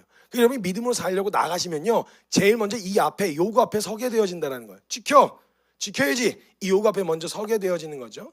그러면 내가 믿음의 주체가 되어지면 율법을 지켜서 의롭게 되어지려고 한단 말이에요. 근데 율법은 지키면 의롭게 되어지는 것으로 주신 게 아니에요. 율법을 주신 이유와 목적을 살펴봐야 되는데요, 하나님께서 우리에게 율법을 주신 목적이 뭐냐, 무슨 목적으로 주셨냐라고 했을 때는요, 하나님께서 인간에게 하나님이 요구하시는 기준과 선, 의로움의 기준이 어느 정도인지를 우리한테 제시해 주시려고 율법을 주신 거예요. 지켜서 의롭게 되라고 주신 게 아니라 율법을 제시함으로 인해서 하나님이 요구하시는 수준이 이 정도야, 이걸 알려주시려고 율법을 우리에게 주신 거란 말이에요. 그래서 율법은요, 잘 지키면 의롭게 되는 게 아닙니다. 원래 애시당초가 율법 잘 지키면 난 의롭게 되는 거야, 거룩하게 되는 거야, 그런 기능이 없어요. 율법에는요, 그 율법은 히브리서 10장 12절 말씀에 보면요, 율법은 장차 오는 일의 좋은 일의 그림자고 참 형상이 아니기 때문에 해마다 늘 드리는 제사로는 나오는 자들을 온전하게 할 수 없다고 이야기해요. 율법으로는 온전하게 만들어줄 수 없다는 거예요. 그냥 단지 율법의 역할은 딱 하나, 하나님의 의의 기준을 제시하고 드러내기 위한 그 이유 외에는 없다라는 거예요. 그래서 그 하나님의 공의와 거룩을 나타낸 율법을 통해서 우리로 하여금 보여주고 싶으신 건, 보게 하고 싶은 건 뭐냐? 하나님의 공의 앞에 섰더니, 그 기준 앞에 섰더니 내가 얼마나 그 공의에 미칠 수 없는 자인지, 이르를 수 없는 자인지를 보게 해주시기 위하여 우리에게 율법을 주셨다라는 거예요. 그래서 로마서 3장 20절 한번 보시죠. 로마서 3장 20절. 로마서를 펼쳐놓고 보세요. 로마서를 통해서 율법 왜 주셨는지에 대해서 얘기를 해주시는 거예요. 그걸 한껏 지켜본, 한껏 몸부림치면서 지켜본 사도 바울이 이야기하는 거예요. 로마서 3장 20절 읽겠습니다. 시작.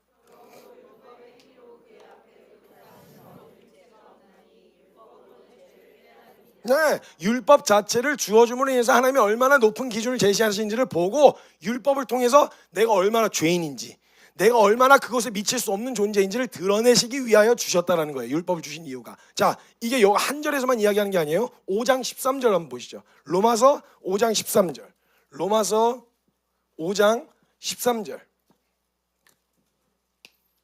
로마서 5장 13절 읽겠습니다. 시작.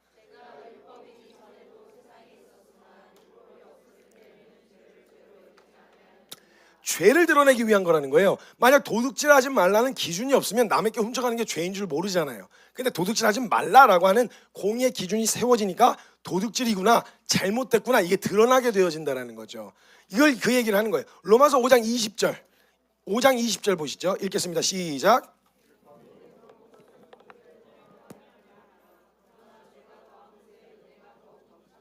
아멘. 여기 지금 얘기하는 게 뭐예요? 율법이 들어온 건 범죄를 더하게 한다, 죄를 더 짓게 한다는 말이 아니라 죄가 죄되게 한다는 거예요. 잘못된 줄 모르고 그게 맞다고 생각하고 괜찮은 거 아니야 생각했는데 하나님의 공의가 제시되니까 죄임이 드러나게 되어진다는 거죠. 그럼 7장 7절 한번 보시죠. 로마서 7장 7절. 로마서 7장 7절 읽겠습니다. 시작.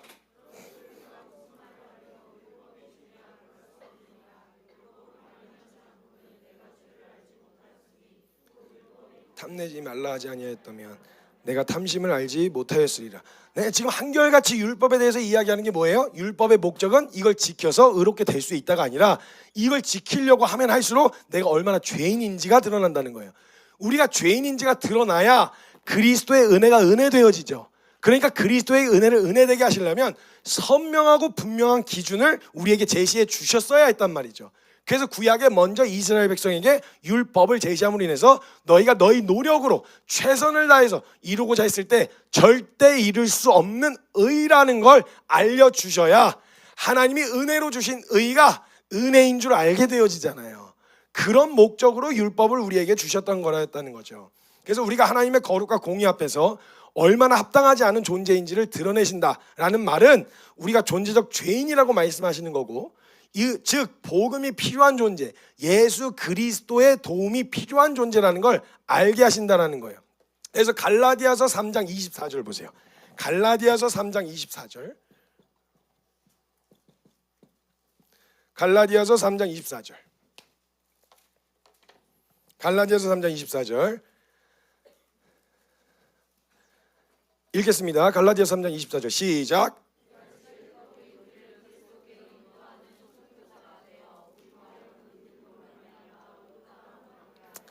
아멘. 지금 율법이 무슨 역할을 한다는 거예요? 의롭게 만들어준다 그랬어요? 아니에요.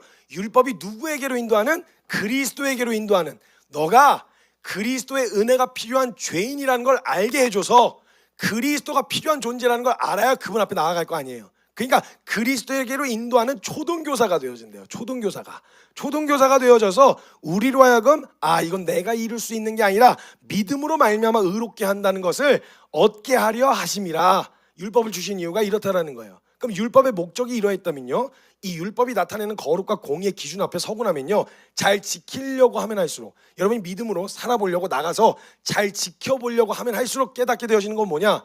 안 되는데요, 저는 못 살겠는데요, 저는 제가 기대한 모습이 안 나오는데요, 분명 은혜도 받았고 뜨거운 것도 맞는데 제가 하려고 하면 할수록 잘 안 되는데요. 이게 결론이 자꾸 내려진다고요. 선명하게 제가 똑같았어요. 열심히 했어요. 애를 썼어요. 열심히 사역을 했어요. 1년 365일 일을 했어요. 군대 들어가기 전날까지 사역하고 전역한 다음 날부터 사역을 했어요. 그러니까 쉴 틈 없이 일을 하고 사역을 하고 선교사라면 이렇게 살아야지라고 생각했던 그 삶을 살아왔는데, 문제는 살려고 하면 할수록 거의 다 닿았다, 거의 다 왔다, 거의 다 이뤘다, 이런 느낌이 드는 게 아니라, 이런 마음이 드는 게 아니라 점점 더 멀어지는 것 같은 느낌이 드는 거예요. 나는 안 되는데, 못 살겠는데, 이렇게는 못 하겠는데, 이 생각이 자꾸 찾아 들어오게 되어지는 거죠. 그래서 이 상황 안에서 이 내가 얼마나 자격 없는 자이지만 점점 더 선명하게 드러나게 되어진다는 거예요. 다시 한번 로마서 3장 19절 말씀 보시죠. 로마서 3장 19절. 로마서 3장 19절 읽겠습니다. 로마서 3장 19절 시작.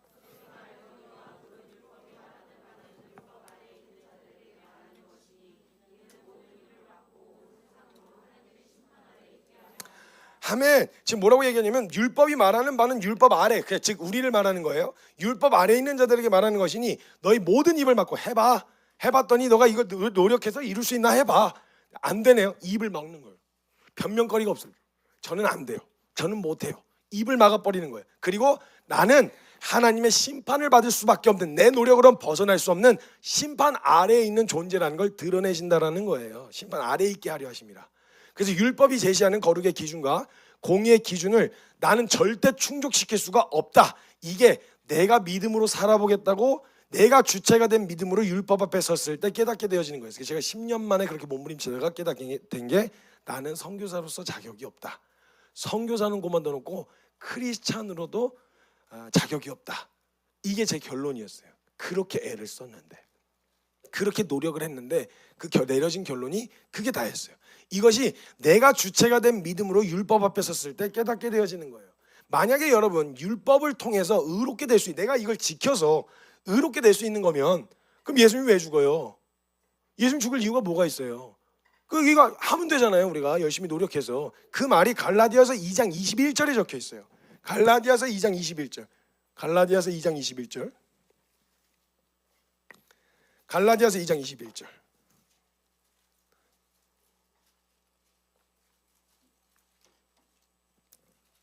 갈라디아서 2장 21절 읽겠습니다. 시작.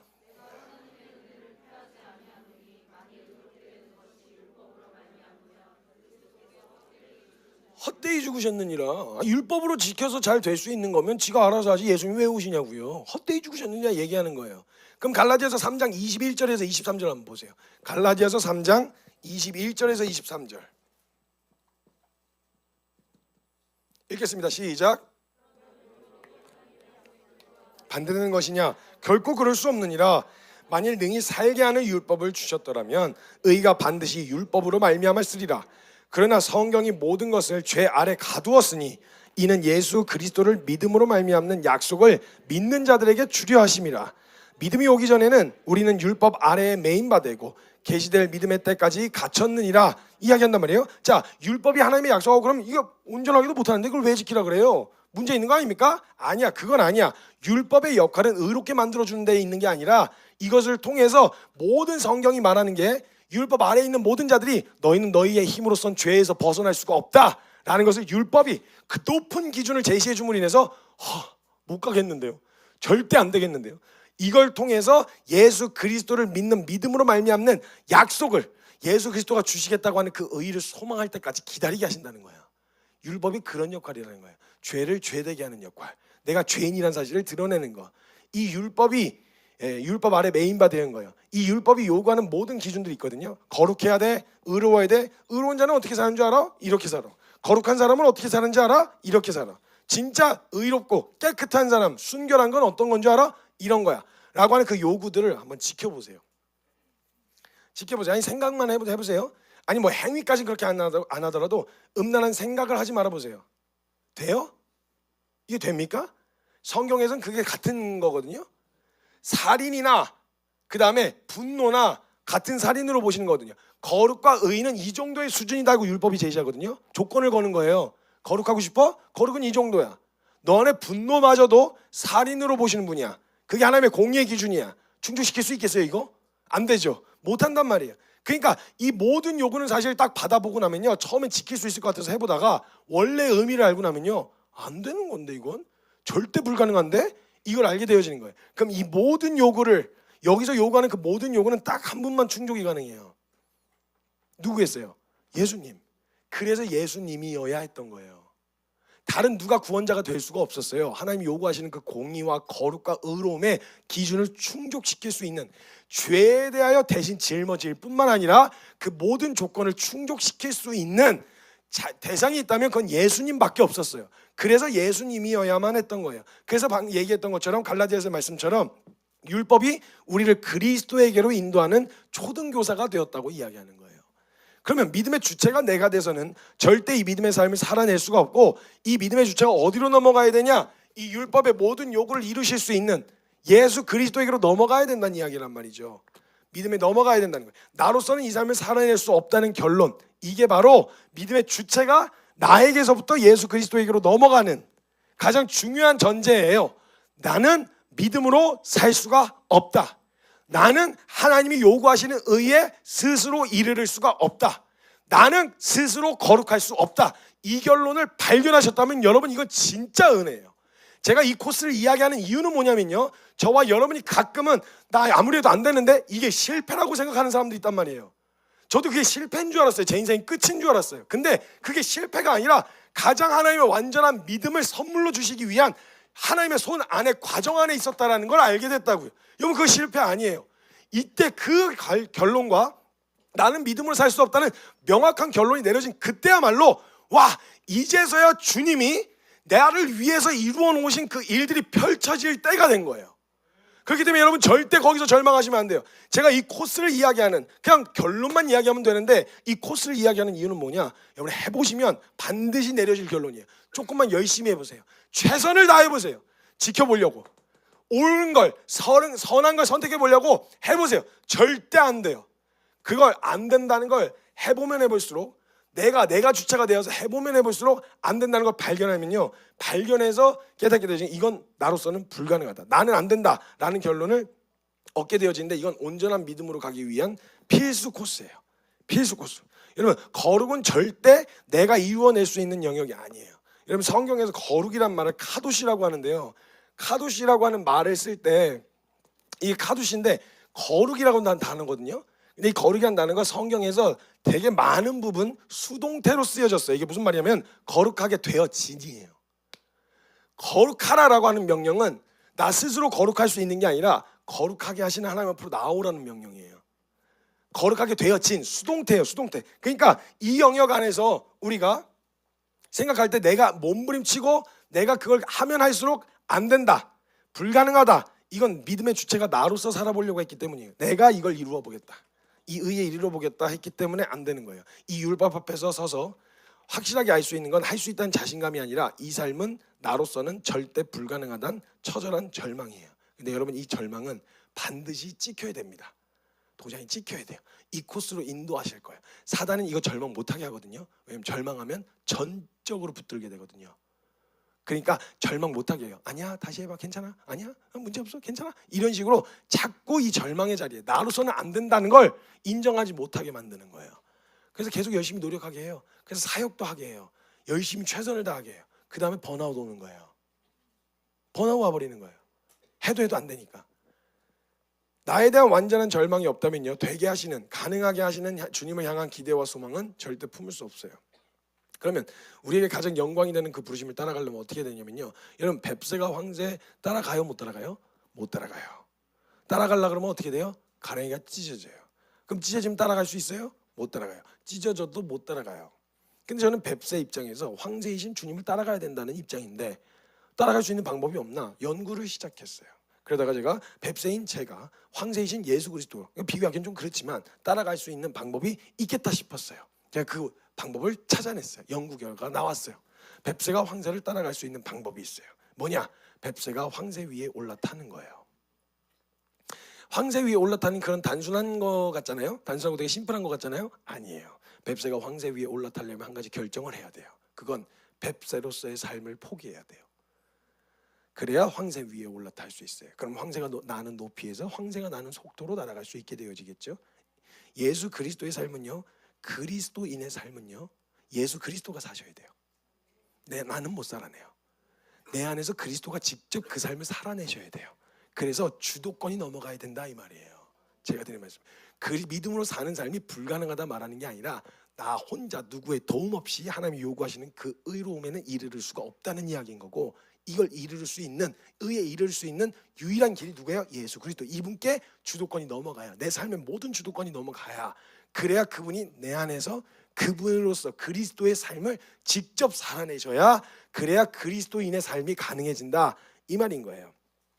그래서 우리가 죽어야, 예수 그리스도가 우리 안에 사셔야 되는데, 우리가 예수님이 사시려면 우리가 죽어야 돼요. 우리가 죽어야 뱁소에서의 삶을 포기해야 황새로 살아가듯 내가 나로서 살아가는 것을 포기해야 내 안에서 그리스도가 사신다라는 거예요. 자, 우리는 한 가지 분명한 결론을 얻었어요. 이 삶을 통해서 믿음으로 내가 해보려고 몸부림치고 애쓰고 별 난리를 생 난리를 치면서 율법 앞에서 몸부림을 쳐가지고 했더니 내려진 결론이 뭐였냐? 할 수 있다는 게 아니라 나는 안 된다라고 하는 절망이 내려졌단 말이에요. 절망이 내려졌어요. 그래서 이 한 가지 분명 얻었어요. 나에 대한 처절한 절망. 이 절망을 딱 경험하고 나면요, 나에 대해서 절망해야 되는데, 이 믿음의 삶은 나로서는 절대 죽었다 깨어나면 돼요. 죽었다 깨어나면 되는데 백날 노력해도 안 돼요. 내가 애를 써서 살아낼 수 있는 삶이 아니라는 게 확실하게 되는, 인정이 되어야 돼요. 그러니까 내가 믿음의 주체가 되어서 율법을 지켜보려고 부단히 애써 보시라는 거예요. 나가서 해보세요. 해보고 나서 제발, 제가 미리 말씀드렸으니까 해봐도 안 돼요. 왜 안 되지? 이러지 마시라고요. 안 된다고요. 그래서 넘겨야 될 필요성을 여러분들 스스로 도장을 찍으실 때까지 살아보세요. 막 지켜보려고 해보시라고요. 그래서 나에 대한 확실하고 확고한 절망이 내려져야 돼요. 그래야 다음으로 넘어갈 수가 있어요. 이 확고한 절망. 근데 우리에게 이러한 절망이 선고되어지고 그 선고가 나에게 실제가 되어지잖아요. 그럼 우리 안에 아주 놀라운 일이 하나 일어납니다. 처절한 절망이 내려질 때까지 싸워보라고 말 안 되는 이 이유가 있어요. 뭐냐면, 인간이라고 하는 존재는요, 절망이 결론이 되지 않아요.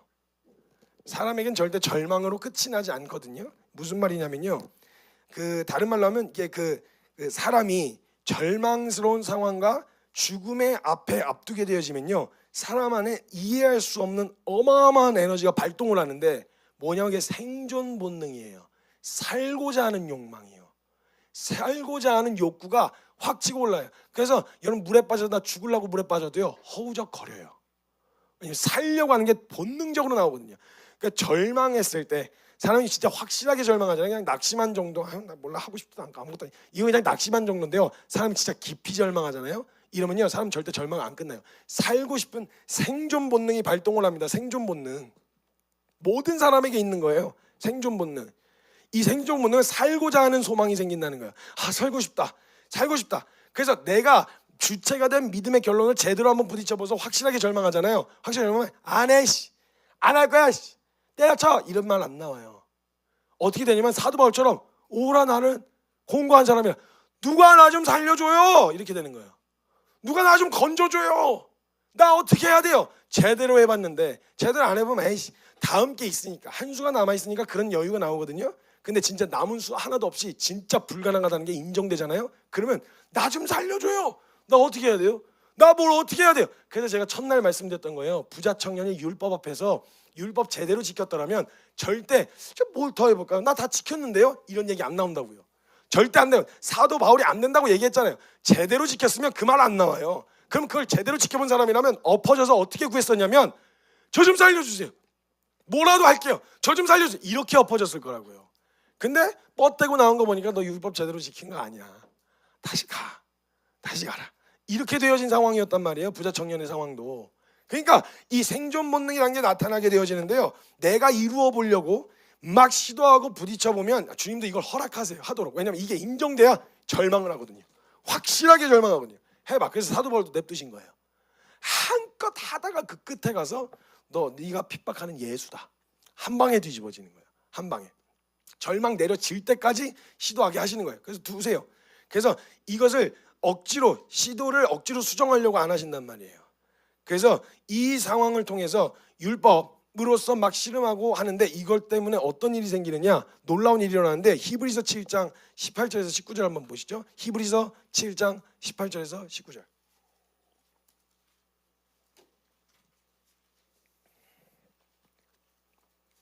히브리서 7장 18절에서 19절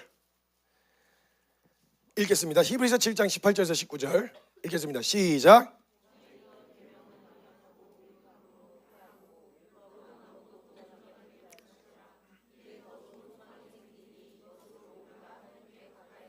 아멘. 전에 있던 계명은 연약해서 우리를 온전하게 못한다 그러죠 지금. 근데 그것 때문에 끝난 거예요? 절망으로 끝난 거예요? 아니에요. 이에 더 좋은 소망이 생기니 이것으로 인해서 우리가 하나님께 가까이 나아간다 이야기한다는 거예요. 율법은 온전하게 못 해주는데, 그래서 안 된다는 절망만 남겼는데 이것 때문에 뭐가 생긴다고 말해요 지금? 소망이 생긴다고 이야기한단 말이에요. 내가 안 된다는 절망을 경험했는데 이 절망이 절망으로 안 끝나고 소망으로 이어진다는 거예요. 그래서 이제 사람은요 절대 절망으로 끝이 나지 않고 소망이 동반되는데, 이제 이 믿음에서 소망으로 넘어갑니다. 안 된다는 믿음으로 내가 살아보려고 율법 앞에 섰더니 그 끝에 내려진 결론이 뭐예요? 나에 대한 절망. 절망이 끝난 줄 알았더니 절망으로 끝이 안 나고 더 좋은 소망이 생긴다는 거예요. 이게 무슨 말이냐면, 여러분 이게 믿음에서 소망으로 이어지는데 나에 대한 처절한 절망을 통해서 우리는 살고 싶은 소망함이 생겨요. 소망. 근데 이 소망함이, 나도 믿음으로 살고 싶다, 나는 왜 안 될까? 나도 믿음을 살고 싶어. 이런 소망함이 찾아 들어오게 된다고요. 저도 그랬어요. 믿음을 하려고 했는데 안 되니까 안 되네. 진짜 살고 싶다. 나는 방법이 없는 걸까? 도대체 어떻게 해야 되지? 이 소망이 찾아 들어왔단 말이에요. 근데 여러분 이 처절한 절망으로 비롯된 소망은요 엄청난 힘을 가지고 있어요. 여러분 사람은 절대 절망에서 끝이 나지 않는다고 이야기했어요. 이게 무슨 말인지 한번 보세요. 소망이 가지고 있는 어마어마한 힘이 있는데 뭐냐면, 여러분 OECD 국가 중에서 대한민국의 자살률 1위예요. 계속 몇십 년 동안 왔다 갔다 하긴 했는데 계속 상위권을 유지하고 있었어요. 근데 여러분 한번 물어봅시다. 사람들이 자살을 왜 할까요? 살 소망이 없어서. 그렇죠? 살 소망이 없어서 자살한다고 생각하는데 깊이 들여다보면 아니에요. 살 소망이 없어서 자살하는 게 아니라 소망 때문에 자살을 해요. 무슨 말이냐면, 내가 죽으면 나를 고통스럽게 하고 힘들게 하는 이 모든 상황이 다 끝날 거라는 소망 때문에 자살을 하는 거예요. 만약 그게 연장성이라면 그거 자살하겠어요? 안 하죠. 왜 자살해요? 소망 때문에 자살하는 거예요. 이 소망이 가지고 있는 어마어마한 에너지가 있어요. 그러니까 내가 죽으면 끝난다, 나를 괴롭히고 힘들게 만드는 이 모든 고통으로부터 벗어날 수 있다, 이 소망함이 찾아 들어오는 거예요. 이 소망이 가지고 있는 에너지예요. 목숨도 내던지게 만들어요. 엄청난 에너지인 거예요 이게. 근데 이 소망이 어디서부터 만들어지냐? 이 절망에서부터 만들어진다는 거예요. 나는 안 된다라고 하는, 나는 불가능하다고 하는, 내가 되는 거 있으면 희망을 보고 그냥 아이고 되겠구나, 그냥 내가 한번 노력해야지 이건데, 확실한 절망을 하고 나니까 전 진짜 안 되겠어요. 저는 불가능해요. 저 어떻게 해야 돼요? 저 좀 살려주세요. 바램이 생기는 거예요. 바램이. 그래서 이 소망을 품게 되어지는, 소망으로 이어지는데, 제가 이거 절망을 통해서 나도 살고 싶어요. 나도 믿음을 안 살고 싶은 게 아니라고, 살고 싶다고 이러면서 막 그거에 대한 절망스러운 절규가 있었죠. 제 안에서도 그 시험을 쌓아오면서. 중간에도 이따가 다시 한번 또 이야기하겠지만 제 안에서 그런 시험들이 시작되어진 거예요. 소망 때문에 자살을 한다고 사람들도. 그 소망이 갖는 어마어마한 에너지가 있는 거예요. 근데 절망이 끝이 아니고 이것을 통해서 이 생존 본능, 이때 물에 빠진 사람 잘못 건들면요 같이 죽어요. 막 그 에너지가 어마어마해가지고 막 끌어내려가지고 잘못 건드면 큰일 난단 말이에요. 근데 이것을 통해서 목숨을 진짜 내어 던질 만큼 그런 어마어마한 에너지를 갖게 되어진단 말이에요. 그러니까 아프더라도 이 시간이 허락되어질 수밖에 없는 거예요. 이 소망함으로 붙들어야 제대로 붙들거든요. 그래서 내게서 율법을 통해 확실한 절망이 선고되어지고 나면요, 이때가 가장 중요한 시점이란 말이에요. 우리 안에 믿음으로 살고 싶다라는 소망을 품게 되어져요. 나는 어떻게 살아? 나도 살고 싶다고요. 이렇게. 근데 제대로 절망한 사람은요, 목숨을 내던질 만한 소망함을 품게 되어지고 그 마음이 품어지면 뭘 더 어떻게 할까요? 그런 정도의 질문을 하지 않아요. 믿음으로 살 수만 있다면 뭐든지 해보겠습니다. 진짜 뭐라도 해볼게요.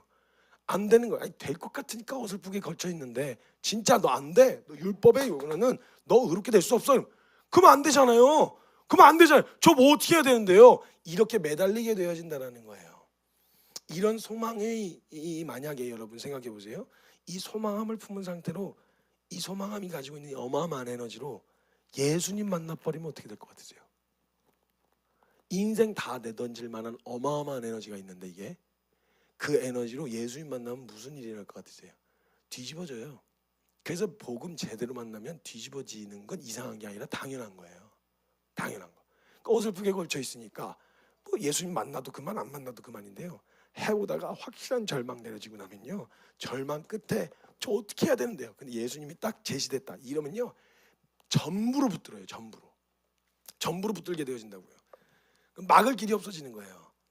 그러니까 이것을 딱 붙들게 되어진 이 엄청난 에너지로 소망함이 제대로 주인을 만나야 되는데, 근거 없는 곳이 아니라 정확하게 다 이루신 진리를 근거로 믿어야 된단 말이에요. 이 소망함이 제대로 만나야 되는데, 이게 방향을 이제 예수님 만나버리면 큰일 나잖아요. 그래서 이 소망함과 이 간절한 막 소망함을요, 사단이 교묘하게 방향을 이렇게 틀어버려요. 이렇게 틀어버려요. 그래가지고 사단이 계속 부추겨서 이 절망의 자리에 서지 못하도록 만들어요. 전략이 뭐냐면 절망을 인정하지 않게 해요. 절망을 인정하지 않게 해요. 너 할 수 있어? 괜찮아? 할 수 있어? 아니요. 성경은 단호하게 말합니다. 너는 할 수 없어.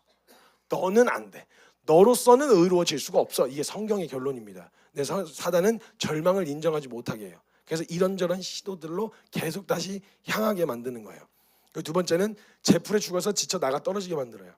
안 되나 보다. 아유, 못하게 먹겠다. 진짜 방법이 없나 보다. 그리고는 그 소망함의 에너지를 딴 데로 향하게 해요. 명예, 성공, 성, 부 이런 것들로 향하게 되면요, 나머지의 것들을 목숨 걸고 붙드는 거예요. 그러니까 그 소망, 그 간절한 소망함으로 그런 것들을 목숨 걸고 붙들게 되어지는 거죠. 여러분 절대 속지 마세요. 여러분 만약 저와 여러분의 믿음의 부도를 맞았고 나는 절대 안 된다라고 하는 결론을 얻은 건요, 정확하게 확실한 믿음의 코스로 가고 계신 거예요. 그러니까 두려워하지 않으셔도 돼요. 괜찮아요. 확실하게 이 절망 제대로 하시는 김에 제대로 절망을 경험하시는 게 제일 좋아요. 이걸 경험하면 확실한 소망으로 확실한 에너지로 주님 붙들 수 있는 절호의 기회가 생기는 거예요. 그러니까 이걸 두려워하지 않으셔도 된다는 거예요.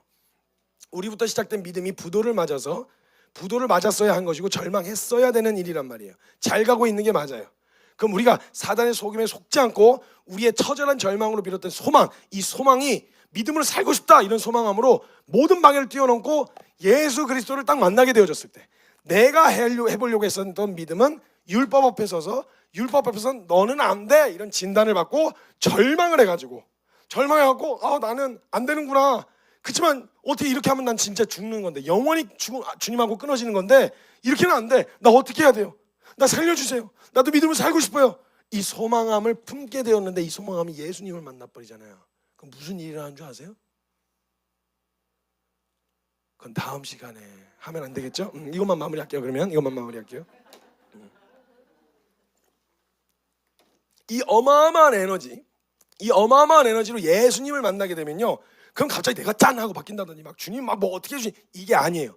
그 자리에서 내 모든 방해를 뛰어넘고 그 소망함이 예수님을 덜컥 만나게 되어지면 뭘 알게 되어지냐? 여러분, 하나님의 사랑을 알게 됩니다. 내가 살고 싶었다고요. 난 되게 동문서답처럼 들려요. 내가 믿음으로 살아보려고 했고요. 그래서 율법을 지켜보려고 애를 쓰는데 그 율법이 너는 안 돼, 마. 너가 노력해봤자 하나님이 요구하시는 그 공의의 기준에 너는 못 미쳐. 절대 안 돼. 시도했다가 미끄러지고 시도했다가 진짜 안 되는구나. 안 되면 어떻게 해? 안 되면 안 되는데 그거 어떻게 막 살고 싶어요? 저 어떻게 해요? 저 좀 살려주세요. 그래갖고 그 살고 싶은 소망함으로 하다가 다른 데로 향할 수 있는 수많은 격가지 길들이 있었는데, 하나님의 은혜로 이 소망함이 예수님을 딱 만나버리잖아요. 그럼 예수님 오셔가지고 다른 얘기 안 하세요. 야, 정신 차려. 이번엔 이런 방법으로 해봐. 이번엔 저런 방법으로 해봐. 네가 애를 더 안 써서 그래. 더 노력해. 더 애를 써. 더 달려. 이런 얘기를 하시는 게 아니라, 그렇게 나와 소망함을 가지고 나온 우리에게 예수님이 뭘 풀어주시냐면, 자, 이제부터 하나님의 사랑에 대한 이야기를 해줄게. 마치 뭔가 절박해서 온 사람에게 무슨 스토리텔링을 해주시는 것처럼, 자, 이제 들어봐. 너로서는 안 되고 이루고 싶지만 절대 이룰 수 없는 그 결론 앞에 섰지. 자, 이제 네가 할 수 있는 건 없어. 이제 내가 해줄 거야. 거기까지 찾아왔어? 잘했어. 여기까지 왔어? 잘했어. 이제는 내가 해줄 거야. 그리고는 하나님이 어떤 일을 계획하셨는지 그 하나님의 사랑을 이야기하기 시작하시는 거예요. 하나님의 본심. 그래서 이 소망에서 사랑으로 넘어갑니다. 저는요, 믿음을 살았을 때 안 된다는 절망을 깨닫고 어떻게 해야 되는데 그러면 막 절규했어요. 그러다가 예수님을 만나게 되어졌을 때요, 예수님이 다른 이렇게 해라 저렇게 해라 방법을 가르쳐 준 게 아니라 그런 너를, 그런 불가능한 너를, 그런 절망스러운 너를, 소망 없는 너를 사랑하셔서 무슨 일을 하셨는지 저에게 가르쳐 주시는 거예요. 저에게 알려주기 시작하시는 거예요. 나에 대한 저절한 절망, 안 된다는 그 비참함, 이 꼬라지로, 그 꼬라지를 한 채로 하나님의 본심과 그 마음과 사랑을 들으니까, 우리를 향한 사랑을 들으니 하나님의 마음과 그 사랑이 쏟아져 들어오기 시작하는 거예요. 하나님의 사랑. 그래서 나는 안 된다는 걸 내가 경험하여 알겠더니 안 되는 줄 아시고 미리 예수 그리스도를 준비하셔서 보내기로 결정하셨던 예수 그리스도가 이루신 일들. 그래서 예수님 보내신 거구나. 그래서 예수님이 십자가를 지실 수밖에 없었던 거구나. 이게 다 하나님이 내가 구하기 전부터 이미 다 계획해 놓으셨던 거였구나. 내가 이럴 줄 아시고 주님이 다 예비해 놓으셨던 거구나. 이 하나님의 사랑이 우리 가운데 부은 바 되는 거예요. 로마서 5장 3절에서 5절 보실래요? 로마서 3장 5절에서 3절.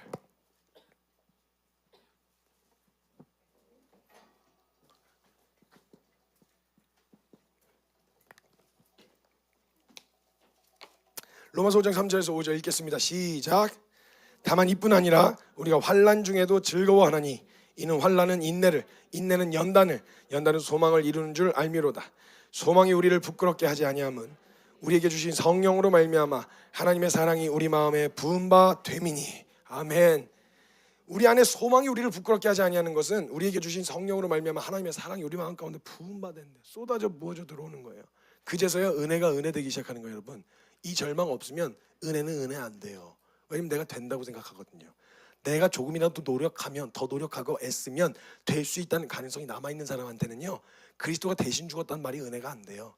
근데 모든 방법을 다 써봐도 나는 절대 안 된다가 확실하게 도장 찍힌 사람한테는요, 예수 그리스도가 오셨다는 말은 복음 중에 복음이에요. 희소식 중에 희소식이에요. 내가 안 되는데, 더 이상 방법이 없는데 됐어, 방법 없지? 내가 할 거야. 그래서 내가 이루어 줄 거야 하고 그 일을 이루시니까, 모든 걸 다 이루시니까 나같이 불가능한 놈을 되게 하시려고 예수 그리스도가 오셨다고, 예수가 그리스도가 되셨다고, 나 같은 놈을 위해서 오셨다고, 이걸 딱 되어지면 우리가 할 수 있는 고백은 그거 이제 다른 거 없어요. 그때는 내가 믿음을 잘 살 거예요. 제가 어떻게 노력하면 될까? 이게 아니에요. 은혜네. 모든 게 다 은혜네. 은혜로다.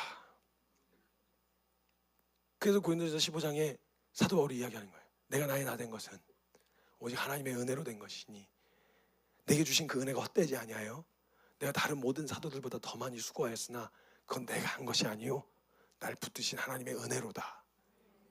그제서야 이걸 확실하게 찍어야, 그래 하나님의 사랑이 사랑으로 다가오기 시작한다는 거예요. 은혜가 은혜로 다가오기 시작한다는 거예요.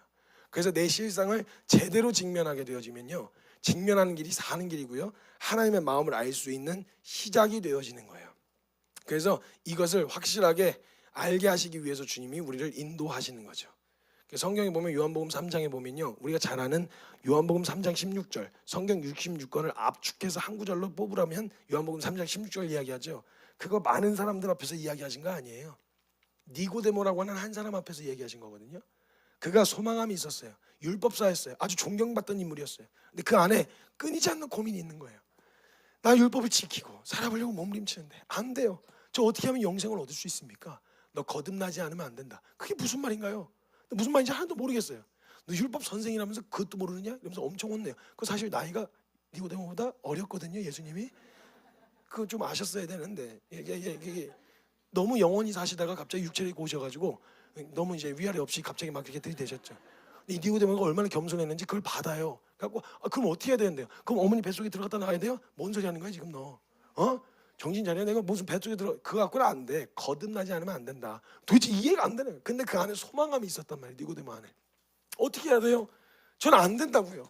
살아보려고 진지하게 해보려고 하는데 안 돼요 라고 하는 그 목마름과 절망을 가지고 있었던 니고데모에게 해주신 말씀이 뭐였냐면, 하나님이 세상을 이처럼 사랑하사 독생자를 주셨으니 이는 저를 믿는 자마다 멸망하지 않고 영생을 얻게 하려 하심이라. 이때 예수님이 돌아가신 게 아니니까 니고데모는 이 말의 의미를 뭔지 몰랐을 거예요.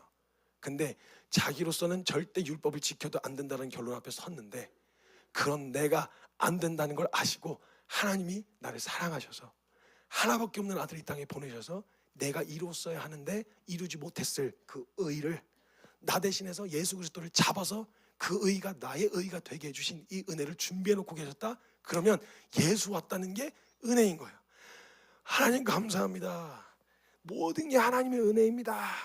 이 결론이 되는 거예요. 믿음, 내가 주체가 되어 시작한 믿음, 이 믿음이 율법을 내가 지켜보려고, 내가 의롭게 되려고 시도하실 겁니다. 여러분 반드시. 근데 그것을 통해서 맞이하게 될 결론은 뭐냐? 절망이에요. 나는 안 된다. 아무리 용 써도 내가 기준을 낮추지 않는 이상 하나님의 성경대로의 요구라면 난 절대 그 기준을 충족시킬 수가 없다는 결론에 이르고 나면요, 그럼 어떻게 해야 되는데요? 이게 예수님을 만나면, 이 소망이 예수님을 만나면요, 예수님은 됐어, 내가 준비한 거 보여줄게. 그거 이제 이 상태면은 너 그거 볼 준비 다 됐어. 은혜가 은혜 될 준비 됐고, 예수님이 기쁜 소식이 될 준비가 다 됐어. 됐다. 이제 보기만 해. 내가 이룬 걸 이제 보기만 해. 넌 가만히 서서 오늘날 내가 너희를 위하여 행하는 하나님의 구원을 보라. 넌 이제 보기만 하면 돼. 그리고 나서 내가 할 게 없이 주님이 이루신 일들을 하나씩 하나씩 손붙잡고 보여주기 시작하시는 거예요. 내가 이것도 이뤘어, 이것도 이뤘어. 그래서 결국 이 소망 끝에 예수님을 만나면, 예수 그리스도를 이곳에서 만나게 되어지면요, 하나님의 사랑을 알게 됩니다. 그래서 믿음, 소망, 사랑, 그 중에 제일은 사랑이라. 여기까지 알게 됐어요. 아, 하나님의 사랑, 나의 처절한 절망 끝에 발견하게 해주신 하나님의 사랑을 경험하게 되어졌죠. 그럼 그 다음에, 그럼 그 온전한 믿음으로 이르게 되어지는 건 어떻게 해야 될까요? 그건 잠깐 쉬었다가 가도록 하겠습니다. 네, 잠깐 쉬었다가 진행하도록 하겠습니다.